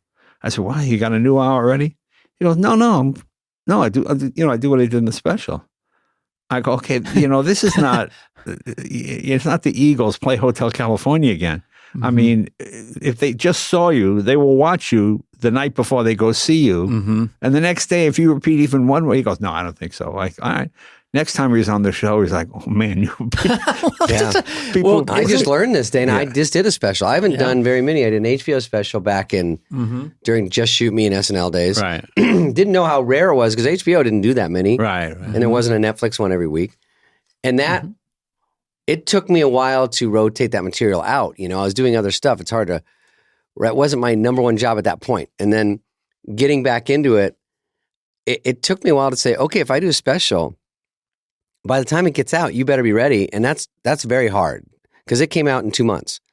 So I've rotated stuff and I'm probably about 80% new, but that 20%, some love to hear it and some have a problem with it. Right. Yeah. Because they watch it again. That's why I've never done one of those. I did one back in the 80s. I owned it. I put it on and then I burned it. And I said, that's isn't comedy surprise part of it? Yeah. Surprise. So if you've seen the master's gone, nobody can run it again. What about the McDonald's trainee bit? Just to say, because that was the one. What was that one? I don't know. You were doing a McDonald's riff. This is you at the Ice House levitating the room, which I called complete destruction. Yeah. Something about the guy's a trainee and like he doesn't know how to make a milkshake or something, but it was just, such. I know that's not it. But you didn't just do jokes. You would ring jokes together and you did act outs too. You did that character talking, and so you had a lot of different tools, but you're always great at jokes. Also, someone like Jay doesn't need a special because I'm on your side on that one for you because you always sell out, you always do well, and that's sort of the point of a special is to get people out and they know you. I had the advantage of the Tonight Show. You're doing a monologue every night, and you never repeat that material because it just. That's too bad. Hey, how about Reagan's trip to Pittsburgh? You can't be on the road. Dick Cheney, what's that all about? You stumble into some good jokes and monologues, and that's a bummer because you're like, oh, this would do great. Sometimes you get some good with you. Go ahead. Sorry. Where were we? Go ahead. Oh, do you ever get people yelling out for old bits, like because they were kind of hit so hard? Maybe once, but not so much anymore. No, I don't know. So you have essentially the same. Your core act is still the same, and you just add little things. Basically, to it. You add, subtract. I mean, because people they go, "Boy, I saw you last year. You got all new material." No, I don't. Yeah. You just have a bad memory. Yeah, they don't. But if they watch it 3 times on, like I remember getting the Bob and Ray album. Remember the Bob and Ray with the Komodo dragon. Must have played that 100 times. It just made me laugh every time. Then if I'm a person, it's the same. It's the same thing. Sometimes when I go to the Comedy Store and I'm with people and I see Sebastian, I see someone, I say, I hope he does these ones that I had heard once, and I think they'll think they're funny. So that's sort of, I feel a little bit of that, and it's odd that it's different than the bands because you've heard those songs, but you love to hear them. So it's a different genre. I understand. I think you did one, did you say, here's an old joke? I don't know why I'm just bringing up old jokes. But when he says, you say you go stay at your parents' house at Thanksgiving and you see Matlock. You watch Matlock with him, and then you come back a year later and see the only rerun of the only Matlock you've ever seen in your life is playing the next time you go. Wasn't Matlock for a long time just a funny word? That was a great funny reference. Watching Matlock. I'm so mad it's gone. Mannix was good. Matlock. Instant laughs.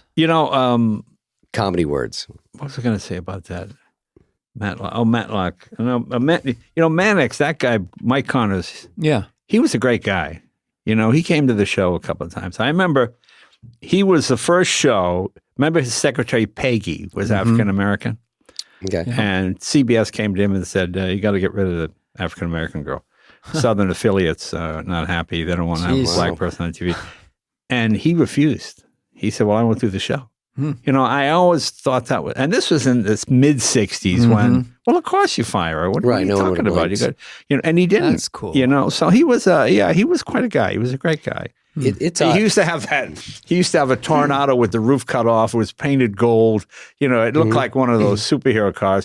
And when he'd follow somebody, he'd get below the seat, like, you know, like here's this gold projectile behind you. He's trying to be incognito.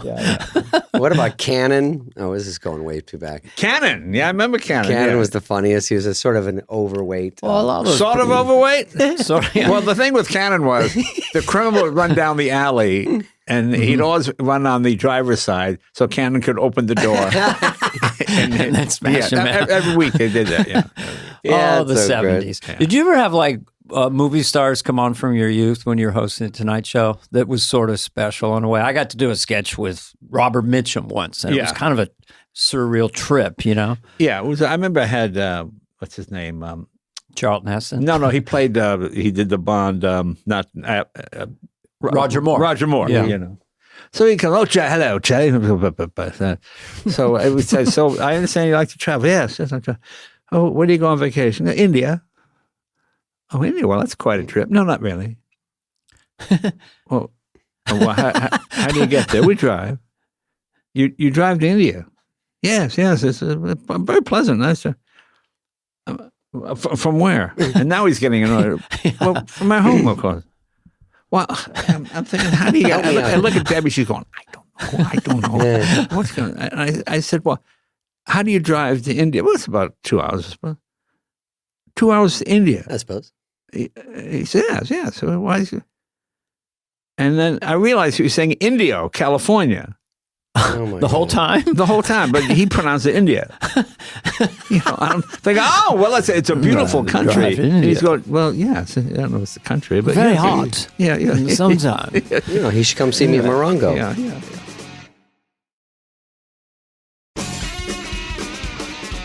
Let's talk about his cars. I like your cars. I don't know if Dana. Well, let's go back to the beginning. When did you realize? Like, I don't know why they have this phrase. One of my sons, he thinks he's as into cars as you are. Then people call them car nuts. I don't know why. Right. But when did you realize cars? Because my son, when he was 2 and had little cars, it was over. Can you remember the first time you became fascinated? Was it a model? Anything that rolls, explodes, and makes noise was, you know. It's fun. If you ever do an album, that's it. Anything that rolls. Well, it's different now because, you know, when I was a kid, it was your only escape. Mm-hmm. I mean, now, you know, it's virtual. Kids are in the room, you call your girlfriend, hey, send me a naked picture. Okay, great. You know, in my day, you had to get to the girl's house, make sure her parents weren't home. Right, sneak in the window. Somehow convince her to take her clothes off. Get the Polaroid. Take the picture, and then go to a drugstore 3 towns away where the druggist didn't know your parents to get the pictures developed. It sounds like a sense memory and then here. you got the pictures back to be black parts over all the good stuff. You know? No. So you could, that's what it used to be when I was a kid. Oh, yeah. You mix in a few skateboarding ones to throw them off. Yeah, that's right. Did you have toy cars before you got real ones? Do you remember? I suppose I did. You must have toy cars. Yeah, I had that SSP where you. We sound so old. Yeah, I had those. I had You guys remember? I don't remember. But that. I grew up in a rural area. When I was 12, there was a car left by the side of the road. And we took it back and got it running, and I would drive it around my backyard. My mom would stand at the kitchen window and watch us driving around our. And how old were you? 12. 12. You know. Yeah. Now, of course, child services would come and your parents would be arrested. Arrest your parents. Yeah. Oh, my mom would have been in jail. Yeah. Because because she let us walk to 7-Eleven. Yeah. And it's funny. You were saying something about Mannix. Let's go. When I moved to LA, it was I'm jumping around, but it was very odd to see a superstar from a movie out of the show. I saw him at 7-Eleven or something, or you see like a guy from Chips. And you're like, wait, are you a real person? Even though I'm older, I should know this. Right. I don't really get what they're doing in real life, and I don't like it. You couldn't really. stop looking. I saw Michael Landon when I was 10 in a restaurant. It was strip like surreal. Well, I was at Boston Airport and I saw Art Garfunkel.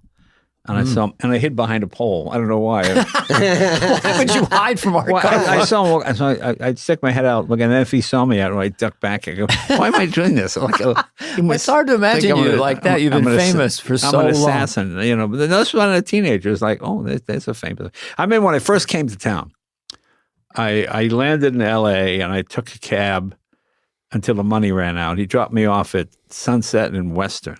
And I was trying to get to the Comedy Store, and I walked all the way back. Oh, that's a hike. And I was going through, not quite lost, up near where the Hollywood sign? No, you know that Scientology place that's up there? Oh, yeah. What do they call that area? The Celebrity Theater. That's Beechwood Canyon. Beechwood Canyon.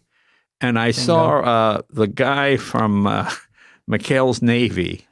Ernie Borgnine. No, not Borgnine. Oh, Tim Conway. No, the other one that used to do the bad magic act. What was his name? Do you know who I mean? Larry Storch? No, not Larry Storch. But he was having a garage sale. And I went, that's the guy from McHale's Navy.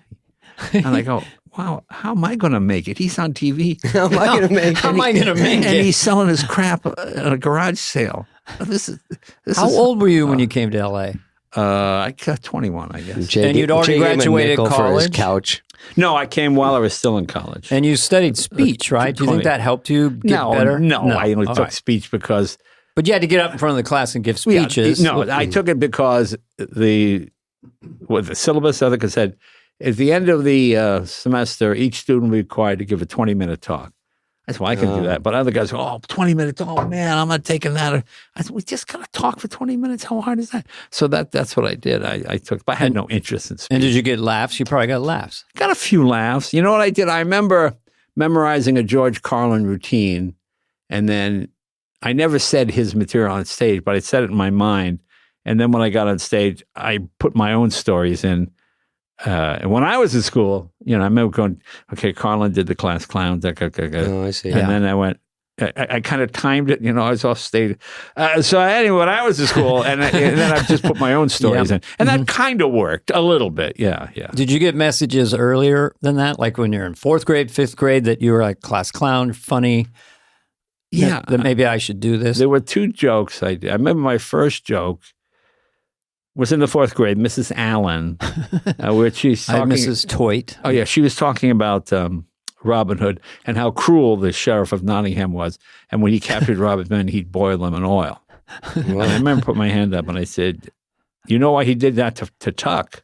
And she said, no, why? Because he was a friar. You call him Chuck, which helps too. Yeah, so it gets kind of a laugh, you know. And she goes, all right, settle up. But I could see she was like smiling while she was admonishing me. And then later, after class, I'm walking in the hall, and I see one of the male teachers come out of the male lounge. Hey, Lionel, come here. What did you say about the Robin Hood? I said, friar. He's a friar. Oh, that's what it was. Oh, yeah. I went, she repeated my joke. Wow, that is cool. Funny. And then I learned not to be a prop comic. I remember my friend Joel and I, we had to do a skit, and I wrapped him in bandages, and I wheeled him in on a hand cart, like he was a mummy. Yeah. And it said, like 2000 BC on his chest, you know. And one of the stooges there goes, what's that number on his chest? So that's the license plate of the truck that hit him. I got to laugh. But we had no more material. That's it, yeah. Now, my friend is wrapped in bandages, and, okay, thank you.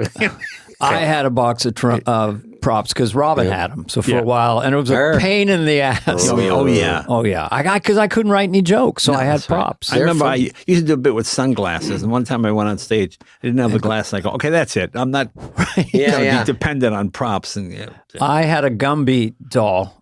And I'd hold it up, and ladies and gentlemen, Gumby, this is how bad my material was, and I would pull the legs apart and go, got a big laugh. I saw Carrot Top once sweating it out at the luggage, just staring, and I'm like, if his stuff doesn't fucking come down, he doesn't go on tonight. I know. That is the problem. I love the idea of you fly there, you land at 7:45, it's 6 minutes to the theater.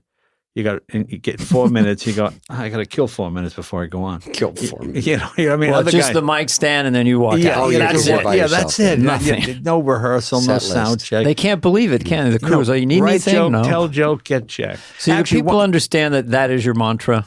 Well, one time I did a gig in Maine, and a guy he had taken a church and converted it into a nightclub. Okay? And he said, I didn't get your rider. I said, I'm not a rider guy. I don't want to be one of those red M&M guys. I said, I don't need anything. You don't need anything? I'm fine. Okay. I get there. Okay, where's the mic? Guy goes, well, you said you didn't need anything. I need a mic. He goes, kidding, well, really? No, you said you didn't need anything. I said, well, I mean, you don't have a house sound system? He goes, no, we bring it in for each act. So I got, how y'all doing? Oh my So, God. so I just had to shout. I just shouted. And okay, from now I want adequate sound system. That's my rider. Adequate, yeah. Mr. Microphone. Yeah. The clubs. If you saw my rider, you'd beat me up in the parking lot. You have a big Oh yeah, it's pretty But bad. it's just, it's the agents and stuff that make the rider. So No, in case it's they not show me. up every 2 years, they have roast beef sandwiches. Yeah, exactly. that's- But you always pay. I always love acts that have no idea they're paying for that vegetable plate. Yeah. They put side in me to eat it. Yeah. You paid for it. What are you talking about? That was $48. What are you talking about? It's just a couple of pieces of salami. No, that's $48. Yeah. They always come in sad. They go, this weekend, they're like, Mr. Spade, sorry the tortilla chips weren't blue. I go, well, I mean, I'll eat them, but I'm not happy. I've had college kids rush them. We only have 3 towels. Oh, yeah, towels are another my thing. rider says 4 towels. I never said I needed a I know. towel. How many comics are drenched in sweat? It's like, I know. We only have 3 towels. That's my whole thing. Try not to be a pain in the ass, and I'll have you back. By the way, that Comedy Magic Club, I know you just still do it, and I think you still do it. And I've been there every Sunday since '78. Such a great club, and I swear I just do not want that club to ever go away because it's so many memories and such a great place, great crowds, great backstage. Well, the nice thing is it has an unwritten rule. Say whatever you want, but don't. It's not. Sometimes I go in the Comedy Store and you have to be a gynecologist to follow the act. Well, where is that on the girl? I don't even know where that is. What is that on the girl? Squirting and things. Yes, I know. But I mean, it's just so.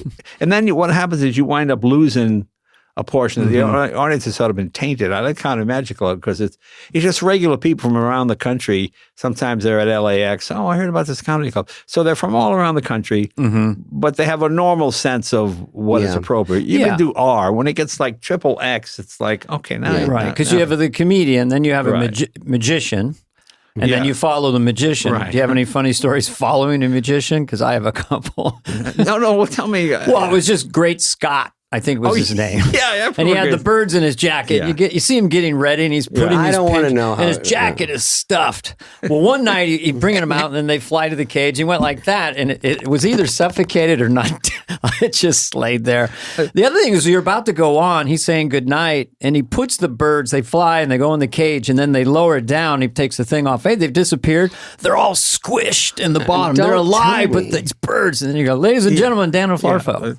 Yeah, I remember I remember this magician was on in front of me, and his first 5 minutes was awful.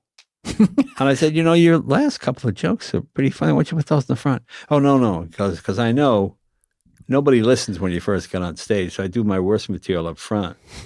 I go, well, that doesn't get them to listen. And the guy never went anywhere. He never went anywhere. Yeah, a lot of guys telling you things, you kind of go, and then I know. they disappear. My comedy teacher. But I just know so many comics that rocket to the middle because the act is so filthy.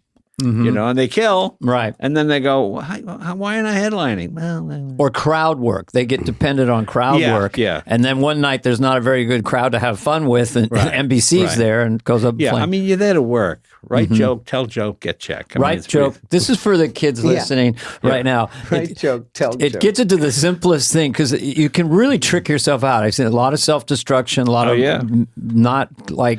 Comedians do anything to get out of writing a joke. Yeah. I'm doing a special where I interview people about the news and talk about their problem. Yeah, but you're a comedian. They don't...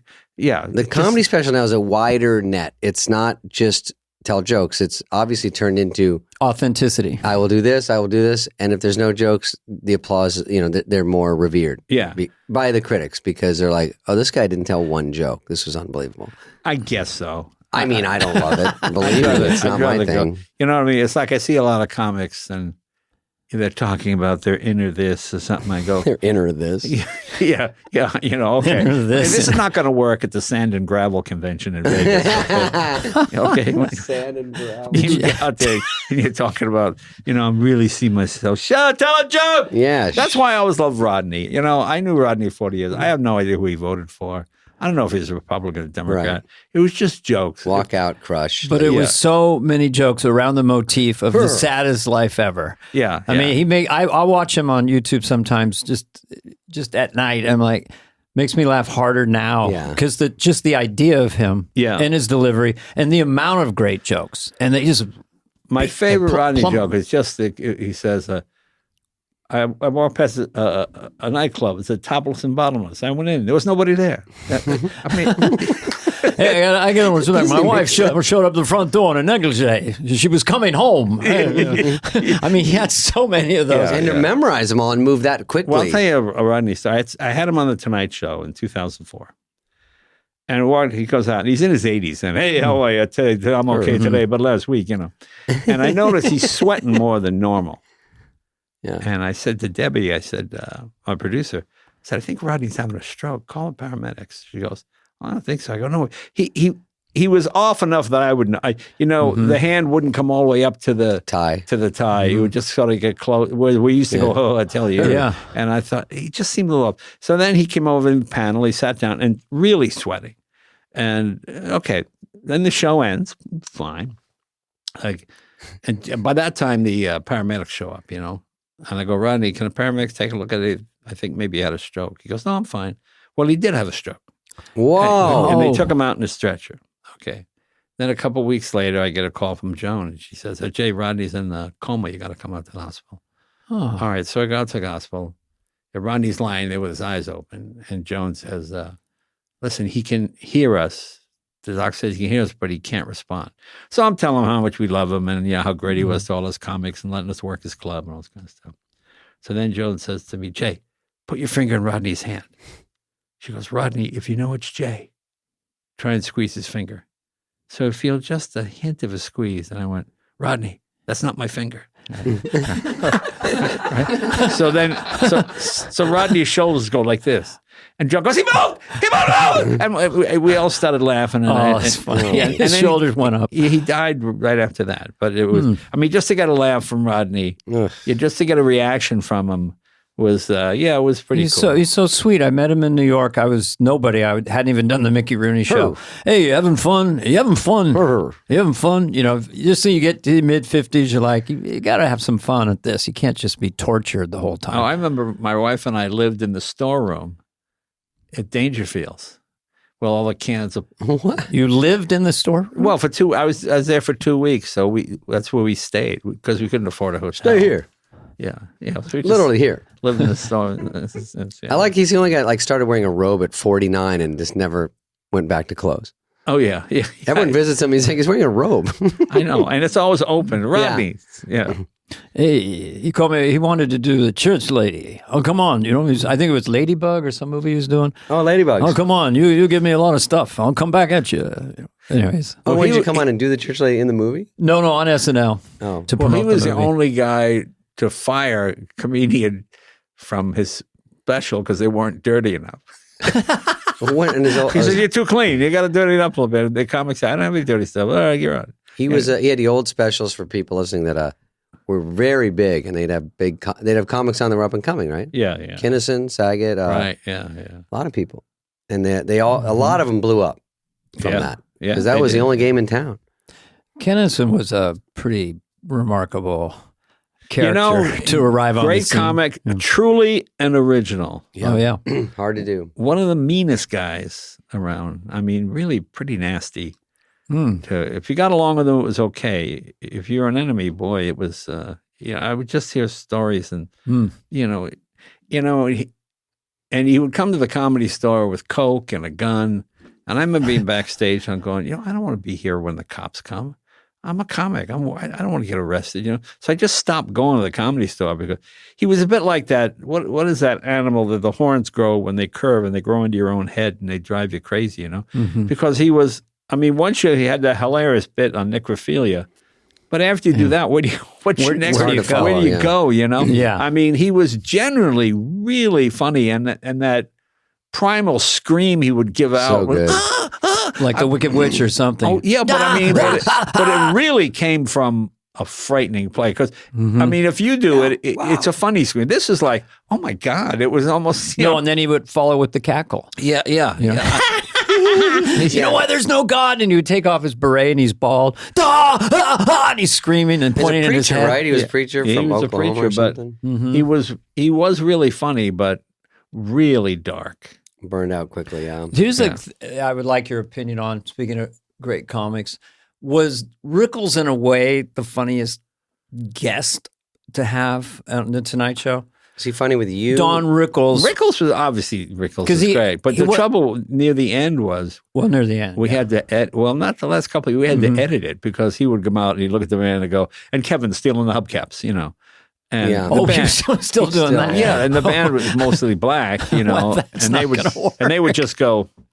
I mean, Kevin didn't go along with this at all. He was just like, so we have to kind of edit it. Yeah, so there was a lot of that, you know, and a black guy and a white guy, and in his act. I just liked his stuff that was no real joke. Ed does another show start. Give him a cookie and put him in the corner. Right. You know, give him a cookie, put him in the corner. Right. Like, where was a joke? Well, to me, the funny part was that was something I learned.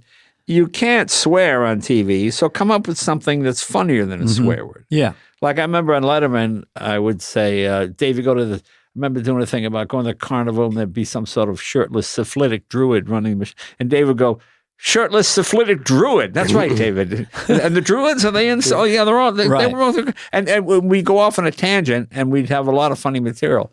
But rather than just calling somebody an asshole, come up with a funnier word. I was never offended by obscenity in comics. I was just, you got something more creative? I mean, got something else? I mean, it's not a punchline, but a lot of people just use it as a punchline. Well, I see young comedians and they're using, because we're PG-13, they're using fuck a lot, not even as a punchline.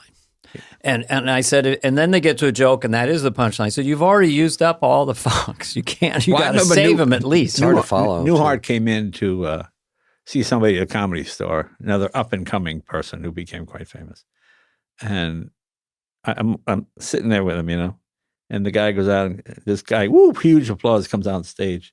He goes, "Where you from?" Guy goes, "Denver." "Fuck Denver." Woo, huge laugh. And Bob Newhart looks at me straight faced. I don't get it. Where you from? "Boston." "Fuck Boston." Woo. People laugh. He goes, I don't get it, you know. Well, it's only funny that it's so bad. It's like that's his act. He was the funniest to me. Newhart, I remember one of my favorite lines when I was a kid. He had a bit about the first astronaut to make extraterrestrial contact in space with an alien. Yeah, you know. So he does a whole thing about the astronaut landing. There's a press conference, and someone says, halting delivery. Yeah. Someone says, how far ahead of us are these aliens? And Newhart goes, about 6 weeks. And you realize it's the perfect, because 2 weeks you can catch up to. 6 months will never get here. But 6 weeks, it's never quite a 10 shot. But it was just so subtle. It's just like a slider. It's just a slider. How far ahead of us? About 6 weeks. And I think Ellen was really influenced by that when she had a talk to God bit that was brilliant and like 5 minutes long. And Newhart would get on the phone and do King Kong. He's a rather large monkey, whatever. Right. It was just, and Ellen had sort of a stammer too. She would, hesitate. So it feels like it's spontaneous. I remember bringing Johnny in to see Ellen because I had told her about him. He said, "I'll come down." So he came down to the Improv and watched her and liked it. Yeah. Johnny came down? Yeah. I saw here it says Johnny's Steve Martin. so mysterious. Like the idea of Johnny out in public because he was Johnny Carson. I read this, said Steve Martin was the first one to introduce Johnny to Jay at one of your gigs. So I couldn't believe Steve Martin's involved and Johnny came to the clubs. I didn't even think of that. Oh, he did. Yeah, I remember Altman used to do Carson. Jeff Altman. Yeah, and so Johnny came down to the Comedy Store and snuck around back while Altman was on stage. He went on stage and tapped him on the shoulder, and Altman turned around. I mean, he was like, am I going to get fired? Will I never get the show? I mean, he looked like frightened to death. I mean, it was hilarious. It was hilarious. You know, Johnny liked comics. He really liked comics a lot. Didn't like Bob Hope. He would always rail on Bob Hope. Because Bob Hope never accepted that Johnny had the throne at some point. It wasn't that. It was the fact that Johnny hated the fact that every joke Bob Hope had was written. Right. That he never ad-libbed anything. I'll tell you a funny Bob Hope story. I had him on the show. He was close to 100. Mm-hmm. And he wouldn't wear his hearing aids. He wouldn't wear glasses. Yeah. Okay, so he goes, I got 10 jokes, Jay. You just ask me, and I'll give you the answer. Okay? Sure. He said, but he couldn't hear him. He just had the punchline memorized. Mm-hmm. So we're going there, Bob, hey, Bob, what do you think of so-and-so? Blah, blah. Big laugh. You go, this is working. Hey, Bob, how about so-and-so? Blah, blah. Big laugh. Blah, blah. I get to the third one, and I went, oh, man, that was funny. Blah, blah. Okay, now he's done the punchline to the next. He's done the punchline to the next joke. The next joke, so it comes off like he's senile. Now you're one behind. Yeah, so we had to just edit because we're one behind. I remember once being in the hall at NBC, and I see these guys walk by with a cue card, literally the size of your backdrop, with "hello" written on it. And because Bob Hope couldn't see. But what happened was they would drop the cue cards right in front of Bob, and his hair would go. Whoo, whoo. So every time he told the joke, you'd see his hair move because the cue card came down and the wind would go. Because the card was like a giant fan. It was so huge. It's really funny. Yeah. When you hosted SNL, you probably could have done it any time, but it says you did in '86. Was it a fun experience or just something to do, right? I liked it. I was amazed how unsupportive other writers were. Like, I remember being in the rehearsal and I said to somebody, it didn't get any laughs. I think, oh no, the writers don't laugh at the other guy's stuff. I go, really? That just seemed really competitive. Yeah, especially. I mean, to the point of pitting one. I mean, I learned that when I hired writers on my show, I just said, look, you're hired for a year. Don't worry about 13. We just write whatever you want, okay? And give it to me, and I'll try to make a joke out of it. We'll figure out, So you have 5 guys write essentially the same joke, and each one thought they did the punchline. Yeah. And it just made more comfortable. Everybody wasn't on pins and needles. I just remember being in that. It seemed like such a pressure cooker. Well, you did it. I did it. Dana, 86, were you there or you came right after? I came fall of 86. You went on in February 86. So you were at the cast the year before with Randy Quaid and this and that. It was kind of a I guess difficult year. But it's a Game of Thrones thing. If you're all around a table, in comedy and stand-up, you're going to get your set, your friend gets his set. But sometimes your friend's skit goes on and they have no room for yours. It's inherently a very bizarre situation. Right. But the idea that I wouldn't laugh at your joke because it's like I see that now. It's why I took politics out of my act. Because you do a Biden joke and they wait for the punchline. Is this pro or against? Or it's against Biden? Okay, they wait to hear which way the joke is going. So it's tricky. I just try to make it so silly that there's no right. Exactly. And he did that really well. The Pirates of the Caribbean. Like you just. But I think now they just either take attack against Trump, and it's a little easier to go because Trump was getting laughs just while he's running. Trump supporters know he's funny. Yeah, and a little unhinged. He's just funny. You used to be able to say, you hear Trump today and they start laughing. So once that got hooked in, some just gave up on the other side. Just said, if I can just make fun of this guy, it's just always going to get laughs. Right. And then they don't play it as equal as you used to do, or even Johnny. It was. Well, really, it's so funny. We used to get. There's no venom. We used to get kudos because we made fun of both sides equal. Yeah, that's right. Now you get attacked because hey, pick a side.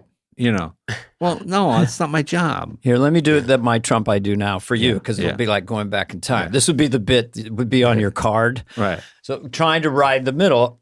Trump always sounds like he's pitching a family vacation. Okay. We're going to be doing a lot of things. Let me tell you, we're going to be going a lot of places. You're going to like it. You're going to love it. Many people don't want to go, but we're going to go anyway because we don't know how to go and we can do it all the time.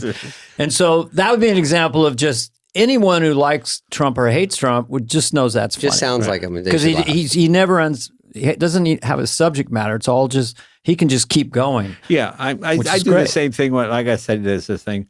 I saw this political science professor on the news. He said he'd analyzed all of Donald Trump's speeches, and he said Donald Trump talked at a 5th grade level or below.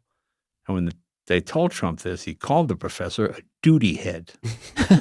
And it's such a silly, stupid joke. Same I think thing. it's a little easier. My observation, conservatives maybe not are as serious. And people, my friends. Conservatives are very, will laugh at themselves more than Democrats. It's all very, hey, wait a minute, why are you making fun of him? No, I'm on your side. Don't worry about it. It's a I joke. would do George W. Bush in Texas, and they would be laughing their ass off. Yeah. But it's fun to try to make the liberals laugh. Yeah. When they can't not laugh. Right. Like, I wanted to ask Jay about the, not to interrupt you, Dana, we were talking about panel just a second ago because you were saying that's a bit. I think people at home don't know how hard it is to go on a talk show. It's called panel when you sit and talk to the host, or how it's a little bit constructed and they think everyone just walks out and just starts talking. Right. I know. It's supposed to look like that. And I think everyone is still bluffed that it is like that. You should have my uncle on. He's really funny. Yeah. What does he do? He's really, just have him on. Oh, yeah. No, I'm not going to put your uncle on. What does he do? No, it's really good. And they never tell you what. Because don't you run into problems with probably bigger stars that just say, hey, I'm thinking of a few names I won't say, but they don't do a pre-interview, but they're going to be great. Right. And it's always tough, right? Yeah, Isn't they it? never are. Yeah. You just never know what you're getting. And I think people at home go, oh, this guy's a superstar, but to extract, and it's always, unfortunately, leans toward comedy. Like they like a funny story. Of course, they like it lighter and this and that. Usually they plug a movie, they have to talk about the movie, and that's sort of flatline. So I always like it when they write it out first and then memorize it. And you can tell it's written. So I exclaimed. Okay, now first of all, you don't exclaim. Nobody exclaims. Yeah, no, but I mean, they write it out and then they memorize it as it's written, You remember the time, I think it was Joaquin Phoenix by Love. I think it was him. Was he telling you a story about his motorcycle broke down, or was it Keanu or somebody? It was Keanu, I think, yeah. And then he goes, I broke down and you go, did you ever go back and get it? And he goes, I don't know, Jay. And you go, did this happen to you? And he goes, no, it's my friend's story. He told me he tried to act like it was his story, but he goes, I didn't know what to talk about here. But that sort of let people in on. I had Joaquin Phoenix on the show. It was a pain in the ass. He was into that cool performance. He was doing, I think, back then. Yeah. And at the end of the show, I said, well, listen, good seeing you. I hope you can come back sometime and do it in person, Do it in person. So his manager or somebody, he is a genius, to understand? You don't. I said, it's a joke. I said, well, don't come back. I don't care. He was terrible. He didn't try. He was too cool for the room. You always get that. That's my favorite guest to go, listen, I have to leave after my. They can't spare 20 minutes. Okay, so they leave. And then I come off, and they're still backstage talking in the hall. I said, you could have been out there interacting with the other guests. Well, my manager said it's better if it looks, people think you have somewhere to go. All right. And I just felt it was rude to go on and not be prepared. I know, yeah. And you would always thank me, and I maybe think, well, isn't everyone doing this? You go, No, thanks for preparing. Yeah, no, most everything people matters. Steve Martin said, I used to watch Steve Martin and say, works on it, Martin Short works on it. You just go, everything's an audition. Some people might have seen me for the very first time I go on your show. Yeah. And if you don't bring something, if you're sort of riding on your last movie, they'll go, this guy's not funny.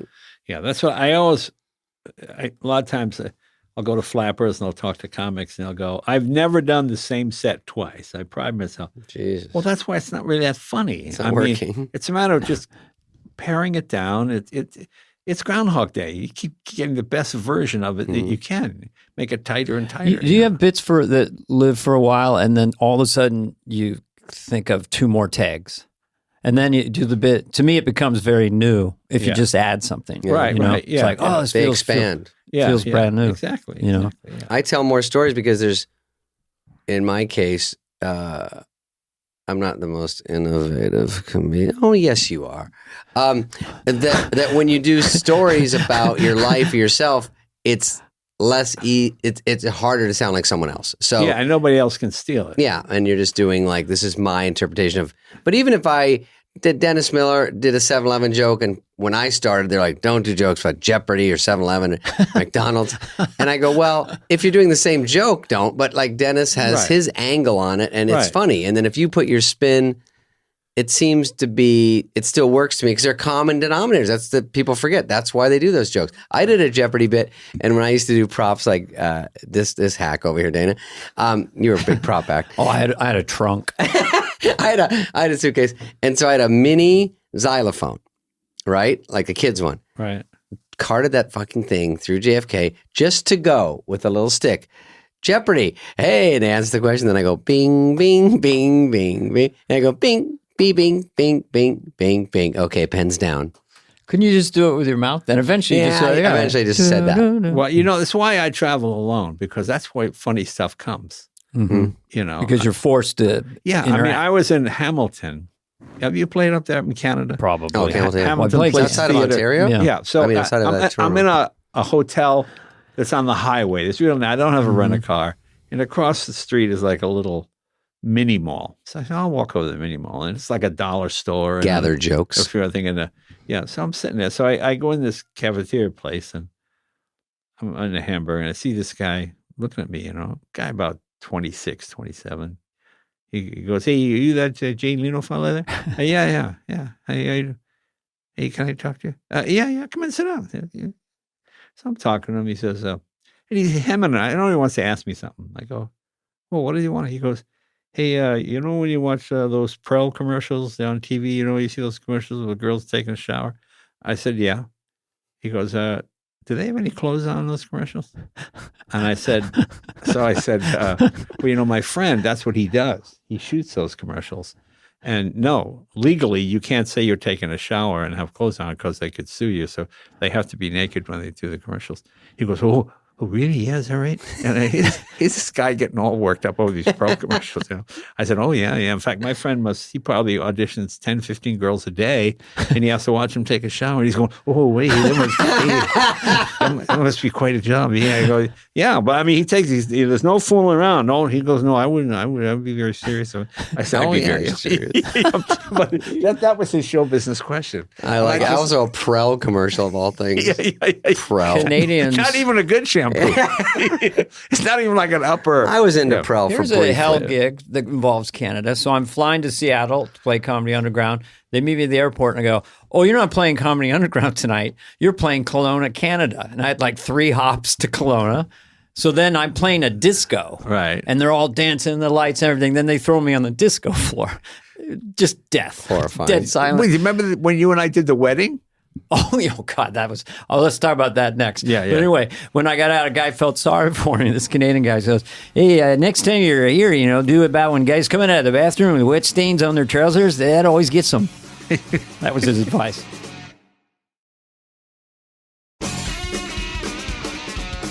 So anyway, Jay and I played A Millionaire's Wedding. Yeah, with Rod Stewart. Who got $1 million to close, at least if I got that right. Something like that. Whoa. Yeah. But it was, how would you describe it? A Fellini Well, first film. of all, it's just people eating. It's a wedding. Everybody's talking. I go on, bomb. I've never seen But the audience is like 100 feet away. Yeah, but they're not even, They're not even looking. It's a lot of this. So they're not even looking at you. So they go, Dana Carvey. I go, well, Dana will kill it. Okay. No. And then you didn't do that well either. No, I bombed, Jay. And then Rob You're being Stewart, nice. do you think I'm sexy? Everyone's still talking. I mean, just unbelievable. They never even looked up. They never applauded. Oh, I walked in. I think it was David Crosby with a guitar in the foyer singing Crosby, Stills and Nash hits, and people are walking in front, just ignoring him, talking old man. back to him, having a drink. Who's that guy? It's just a horrible. Yeah, well, corporate gigs are the funniest because you're getting paid to bomb, basically. Right. And Not they try their best. sometimes. Sometimes they say, but I think there's these people that make a ton of money, then they're the CEO, and then they look around and they say, Leno or Carvey is my favorite comic. I'm the boss now. I can have them just come to our show, and that's such a power move. I think it's fun for them, and they get to meet you and take Fine a with picture. me. It's fun. Sometimes they're actually really good. You might find this funny, Jay. It must have happened to you, but What? sometimes they want the entrance to be exciting in a corporate date. Yeah. And I always tell them, only buys me 7 seconds. Right. So it's a car thing. We're going to put you in the go-kart. Yeah. You're going to drive up on stage, or they're going to drop you in with a harness. So if you had any of those where I they just you did the can't auto just show. walk to the Well, mic. I like it when they think they know. Here's what you go out, you tell like 2 jokes, and then you talk about the company for a little bit and explain what we do, and then go back and do it. I go, well, no, let me just do the joke. Oh, no, no, no, guys, it's a deal breaker. Okay, ladies and gentlemen, please welcome Frank Sinatra. And then he talks. They don't want to hear him sing. Yeah. That's what it is, You can't do that. I just get a lot of those. Yeah. Yeah, it's hard to incorporate. They think it's easy. If you could do about 10 or 15 just about our company, like 10 or 15 minutes about your boring company. Right, exactly. I don't know anyone here. I don't know how it works. I don't know. I'll tell you a great story. I had a guy on the show. He was the first blind person to climb Mount Everest.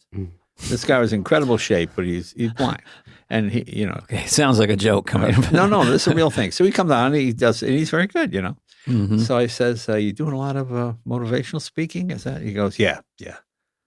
I go, "Well, that's pretty good money." And he goes, "Yeah, but I tell you, I hate to go." I go, why?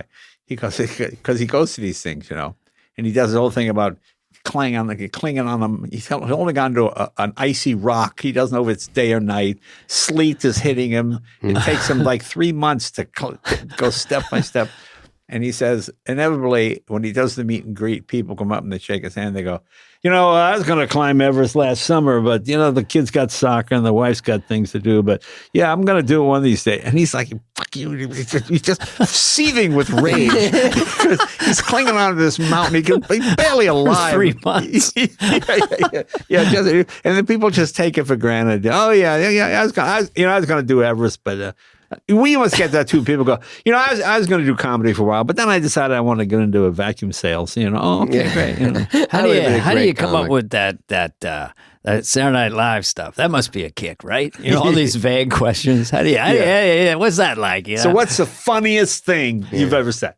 Right. Tell me the funniest thing. Well, no, okay, right away, you're dead. There's nothing. Nothing's going to be funny. Hey, or this one. I don't know if you can use this. It's like a 9-minute wind up to a joke. Yeah, and it's like a hugely racist piece of material. Or I bet you hate when people come up and talk to you. And I'm like, well, I'm not going to tell you that, but I'll tell the next person about you. Yeah. Burt Lancaster tried to give me a joke once. Really? I was doing a movie with him. I don't know if he can use it. I'll just do a little bit of the voice. Okay, go ahead. Yeah. So there's this football player. It's not too good at grades, right?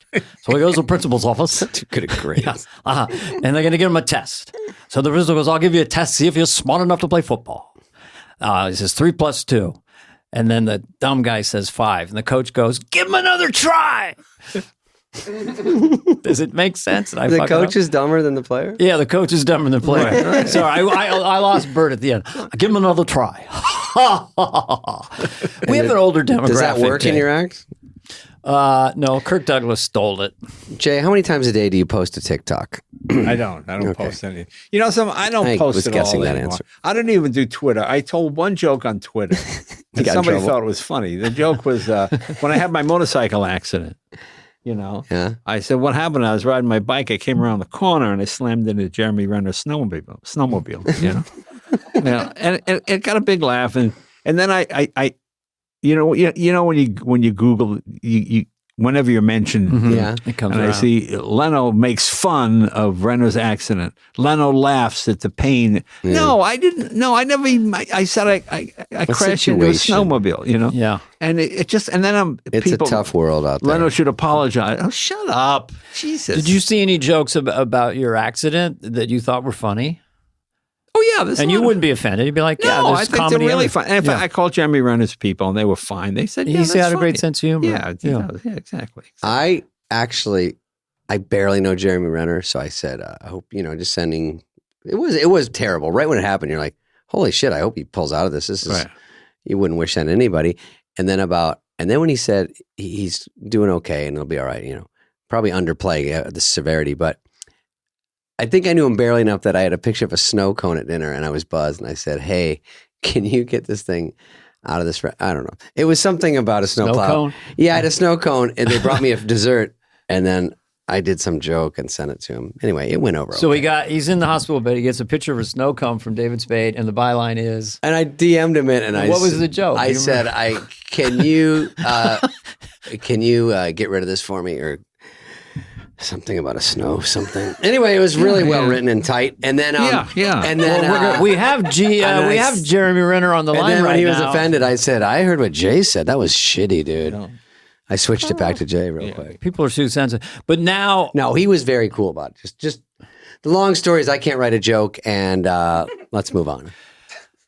Social media. So I get these new agents. I go into the inner sanctum like Ned Beatty and Network. Right. And he says, it's all social media. It's all direct to consumer. And there's comedians outside the lines. There's no NBC sitcom. There's no Tonight Show. There's nothing. They're creating their own ecosystem. They're doing giant specials, and they're playing all over the world. So that's this new thing. You don't need it because you're Jay Leno. Yeah. You don't need it because you're Dana Carvey. I like write joke, tell joke, get check. It's real simple. And I said to myself, they offer you the specials. I could go, okay, I could work 10 gigs, 20 gigs, and make the same money and still own the material. Because once you put it out there, it's gone. Yeah. And when you show clips of it on video, that's the under 40 crowd, that's all they pass around, and people send me little clips. 20, 25-second clips. So you go to the Ice House, get a camera, you do your set, then you just get clips out. Right. And a lot of people are doing stand-up as a fetish, as a part of their brand. So they'll do a little stand-up, they'll do the 20-second clips. Anyone can kill for 20 seconds. Yeah. And then, so it's not grumpy old man stuff. It's just, this is what's the technology has. And you also burn material. So now a new thing is they do crowd work, which doesn't help you when you go to a real show. Because you don't want interaction. Usually, most comics want to do their act. And when they're sort of making it okay to do crowd work, because that's something that just happened when they film an hour set, they go in the crowd. If they get one thing that works, they post it. But then when people come see them, they start interrupting them. And that's tough because you don't want to burn a real joke. So you happen to come up with something for the crowd and then post it. I don't have jokes. I don't have you guys. I can do Fauci and just sort of go for 10 minutes. So it's a little different. I can't write jokes. Take a new shot every hour. I'm terrible at jokes, but on bumps. I did one when I was 27. I go, hi, everybody. I'm 27, but I read at a 29-year-old level. Right. Killed. Right. I met my wife at 19. I raised her as one of my own. Okay. Boom. But that's about all I got, Jay. Those are jokes. Yeah, it's set up joke. But I admire joke writers that can come up with their brain. And Dennis Miller is funny when you write it. I mean, here's a joke that I've been doing. I love this joke. I said, go to Best Buy looking for a washer and dryer, right? The guy goes, let me show you a new line of smart washers and dryers. I go, wait, what makes them smart? He goes, I got Wi-Fi. I said, I don't need Wi-Fi in my washer and dryer. Guy goes, it's value added. It's included in the price. When you buy the top of the line model, you get the Wi-Fi for free. I said, oh, fine. So I buy the washer and dryer with Wi-Fi. For the last 2 weeks, I walk around with damp underwear because I forgot my password. And that gets and it's a joke that works across every age group. Because young people, if you're under 40, they get it. You get the connection with the computer, and you got to, I mean, it just works. It's just it's fun when you have a joke that works across the board. Yeah, and works every time. Yeah, and it's clean. Pretty much. Yeah, exactly. You can do it anywhere. Yeah, because it's amazing. The two Americas always amazes me. Yeah, because I go to places and I meet people. I go, boy, this is a Trump crowd, but I like these people. Blue collar. They work hard. They got families. They're happily married. And I mean, I like. I don't drink. I don't smoke. I don't gamble. I'm pretty conservative that way. So I identify with that part of it. I might not identify with the political part or even the religious part, but so I just keep it down the middle and. This way you make money from both sides. Yeah, I feel like I can play to any crowd. Oh, you can play. You play any. You and I pass each other constantly on the road. Yeah. Either you were just there or you're just coming here. Yeah. This backstage person said to me, I don't know, right before the pandemic, she talked about you specifically, how relaxed you were. And she said, he's one of the most confident people I've ever met. Oh. I think because you're so in shape, you're never not in shape.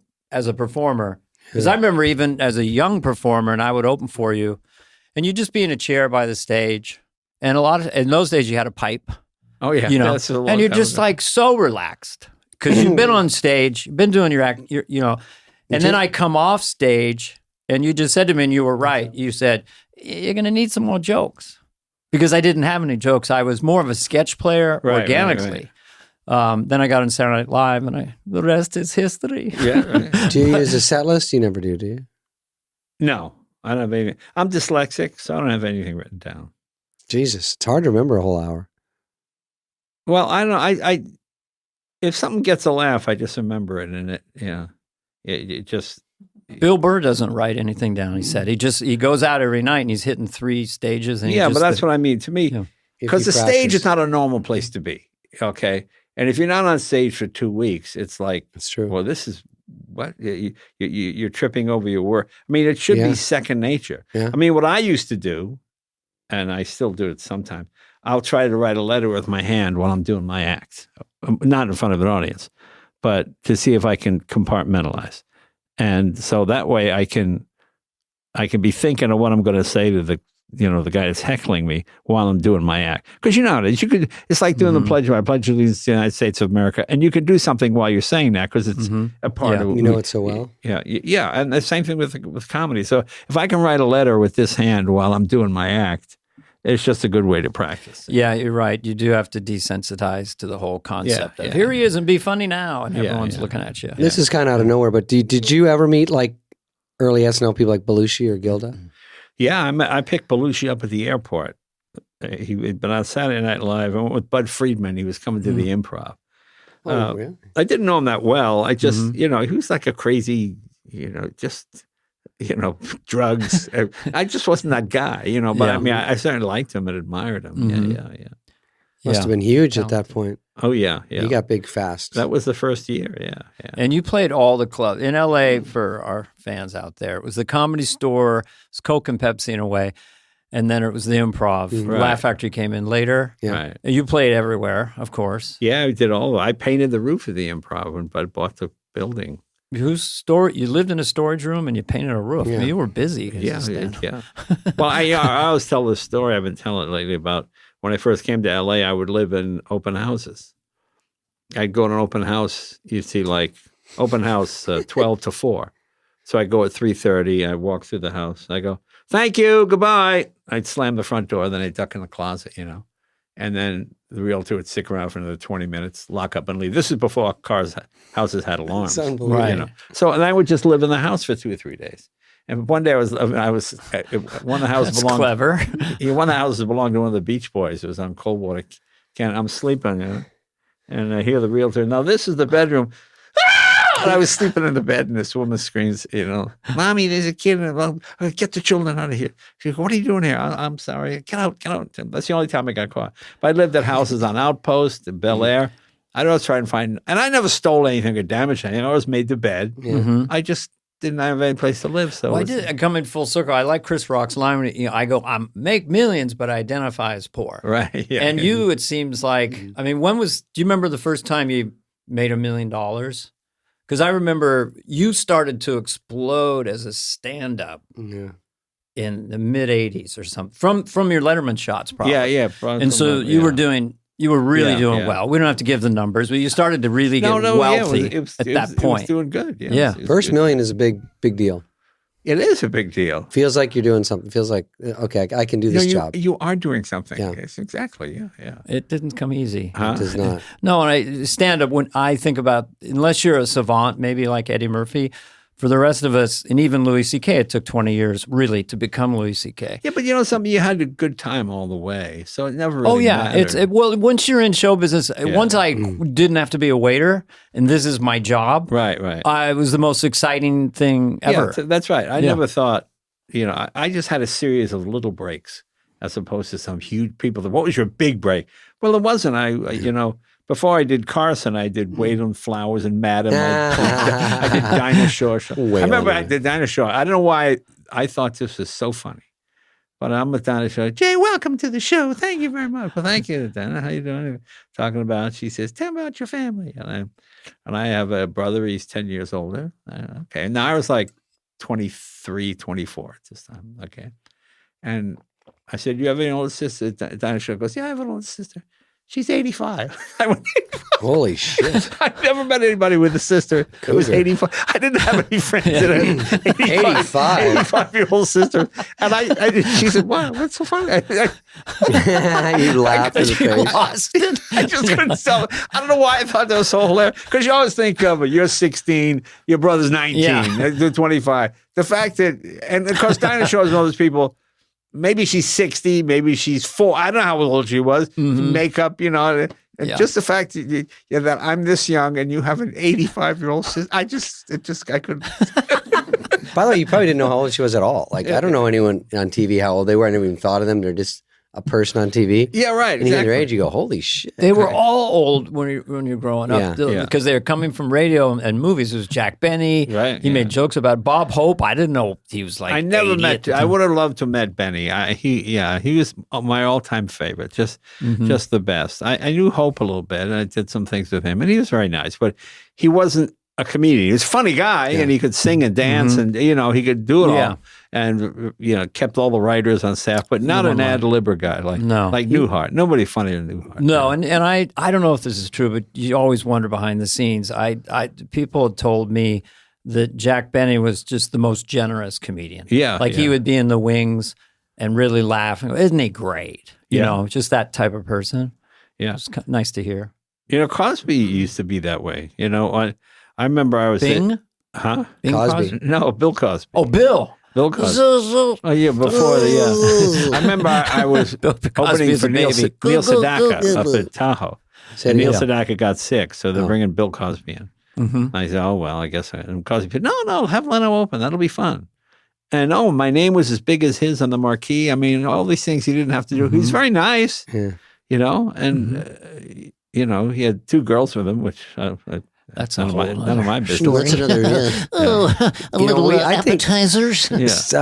Chris Rock wanted to see him one time, or Adam, and we all flew out to Vegas, and I think this is before the shit show, but we all went out there, probably Kevin James, Rock, Sandler, maybe 2 others, and then we watched him. He did about 2 hours. Right. Went back and talked to him. It was probably the end of the era of like the old, exciting, seeing Cosby talking to these younger comics and giving us time, which you used to do I worked at Vegas once, and you let me come down from the Riviera. I was probably opening for Jackie Vernon. Jackie Vernon, when Steve Sciarippa was, the clicker, But someone you invited down, and he said, "Is it okay if this other comic comes?" You said, "Sure," and we went to Caesars or something, and you bought us all breakfast at midnight. And that's funny. Jay was good about that. Always letting the comics come. One thing about the competition thing that never ends, and it just made me laugh so hard. I was doing Washington State, and you play the field house, so it's kind of mom and dad day or something. So you're going to get a lot of people. Right. But Cosby had played there the year before, and I guess he did 10,000. So the promoter said that Cosby had called and wanted to know what numbers I got. And he said, "Don't tell me he got more than about 6,000." He was really into beating that's me. Funny. Well, what's funny? I remember I had Joey Bishop on the Tonight Show once. Joey Bishop. Now competitive with Regis, but that's another story. Oh well, hey, here you go. Yeah. This is he comes out and Joey Bishop. He's funny on the panel. So I say, "Well, Joey, good seeing you." Okay, my next guest, very funny comedian. Please welcome Louis Anderson. So Louis doing stand up. He's getting big laughs, and I feel this tug.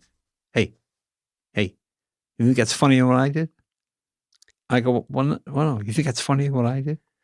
I go, well, no. I said, you're a natural comic. He's doing an act. I'm just trying to get him to shut up because the audience is like, what's going on? I can see Louis being distracted, Wow. So he goes, and then you think that shit is good? You think that's good? That shit. Yeah, I'm going, and this is post Rat Pack, all of it. Oh, yeah. I mean, yeah, he didn't. Well, he was very weird. Like one time, Sinatra called him and asked him to. There was some kind of benefits. Sinatra was going to do it. He couldn't do it. Joey, could you step in? And he tells Sinatra, "Yeah, but I got to get $50,000." And Sinatra said, "Well, but just do the gig. I don't mean to put your feet to the fire, but I got to get $50,000." And it was like, well, that was the end of it after that. It was like, what are you doing? Talk about taking the, I mean, Sinatra asked you to. I work with him. I work with Sinatra. We did Duke University, right? So this is like the heart of the Bible Belt. College gigs. So I go in and I do because it was a Perry Como invitational, but Perry Como got sick. So Sinatra said he'd fill in. Wow. So Sinatra comes down, he walks out, "Fly me to the moon." And the crowd goes crazy, And then he goes, "Hey, it's a nice town, but where do you get a drink around here?" Nothing. And you see him literally go, tap the mic like, Maybe they didn't hear me. I go strangers, and then they go crazy strangers, and then he does the old joke about I got to my hotel, there was no girl in the room, so they sent one up. I mean, he didn't understand. No, that it was... and you could see the flop sweat. He was like, "What?" And this was like the Christian thing. They wanted to hear the music, didn't want your stories, don't want to hear about liquor, don't want to hear about eating fried eggs off a hooker's stomach. Thank you. Just let's keep moving. By the way, there's a lot of singers I see now, and they do patter. They do. More and more, they do similar stand-up. They do a song, but I think they're bored with it. And then they do a joke, and the crowd likes it. They give them a break. And then there's more of that in between every song. And at a certain point, like, just get to the, of course. I don't want to be mean, and some of the jokes work. I saw Lionel Richie. He's like naturally like a likable, funny guy. Right. Who's doing a lot of stuff. And he's done stuff that's tried and true that just works every night. And it's great. And that makes it fun for him. McCartney did some stuff, a little bit. We did a couple, I got a few things that I just say it so he'll do that. You just want me to do it, Jay Leno? Yeah. Adele does it, and she's funny. I mean, I was watching going, she's a great singer. I think you're 90% there. Yeah. Everyone likes you already.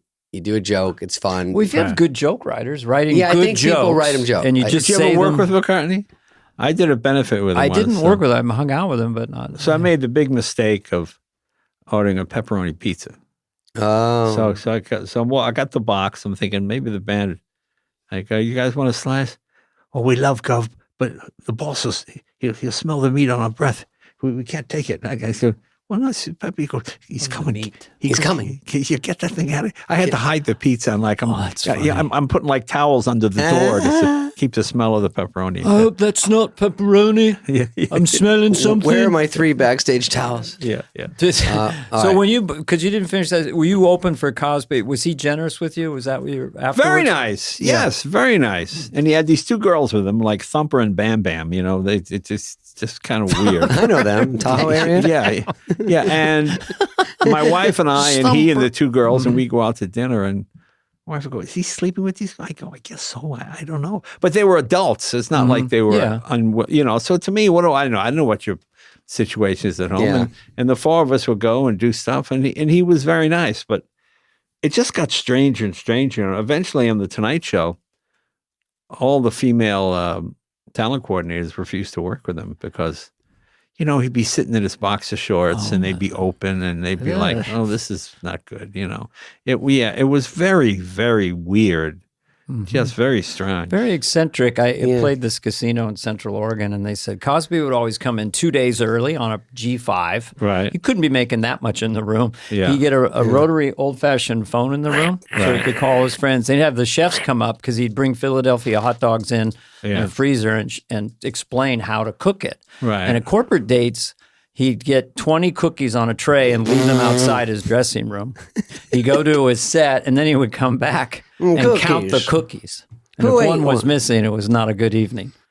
I put 20 cookies on the bread, and I got 18 cookies. Because he didn't leave them out there for people, or were they for him? No, it just left them. They're just subtly out there, and then if some were missing, he was very Was it entrapment? I don't know if this is made up if Bill is listening, but...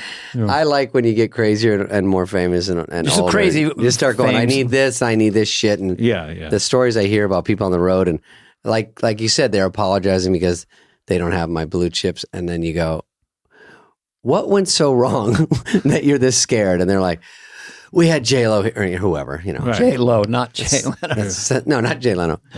You're not J-Lo, are you? You're the most low maintenance entertainer ever, from what I understand. Well, I try to keep. You want popcorn, maybe, Pop chips, or no popcorners, pizza. Write joke, tell joke, get dude. Is that your merch? It sells. I like that. Do you have water on stage exclusively, or sometimes you have a Coca-Cola or nothing? No, just water. Just water. You drink? Do I drink? No, don't.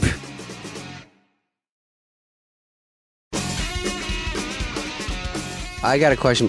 We got before. I got a lot more. No, before we let Jay go, I want to ask about his cars. What is the most? I know you don't like to talk money, but what are your top cars you have at that juicy garage? A top meaning what you mean?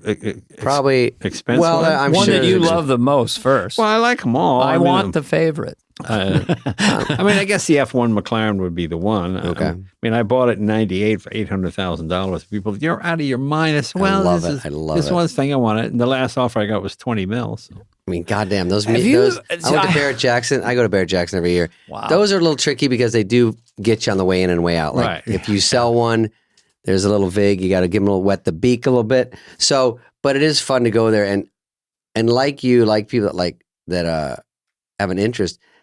I would take so many, and I'm jealous you have this place you keep them because I have my dumpy garage and I live on a hill, and it's just not the same as these car guys in Nebraska. It's flat. Gorgeous. They have a big barn. It's a gorgeous place. It's so fun. I have a Duster. I have an old Cherokee. I just have cars I see. I think they're cool. You had the Hemi Charger. I had the Hemi. That's right. The Hemi Daytona. Yeah. Or Daytona. Yeah, I sold it, and then people said it was crazy. They just sold it for more. I sold it to another guy, and then it just over time they just go up. They can't help it. Right. And people don't realize that they were at the last Barrett Jackson going up so much higher than I would guess.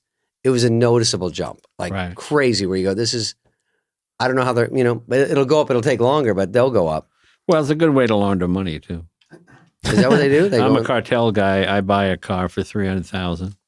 I sell it to another cartel guy for $800,000. Yeah. He now has profit. He can declare as income. Wow. See, I have profit. And then the next guy sells at a loss for $200. Oh, I took a loss. Oh. It did. So, I mean, it's a good way to hide money and move money around. I don't do that. But you told me once, just casually, that it's about the story. Yeah, if a car's got a good story, yeah. Because I have a friend who collects antique bottles and digs them out of the Sierra Nevadas, and he's completely connected to that prospector or those people. So you get Studebaker or some or a family car. It's emotional, right? Because you're connecting to the family that took that trip. Or whatever, yeah. That makes sense. Or to who me. owned it? I mean, sometimes. Yeah. Or it has a story. Sometimes. I mean, my favorite. I had a Hudson Hornet, 53. So this woman calls me, 94 years old. She's got a 51 Hudson Hornet. Her husband bought it new in New Jersey. They drove out to California with their kids. It's the only car they ever had. He died in 96. This is back in 2005.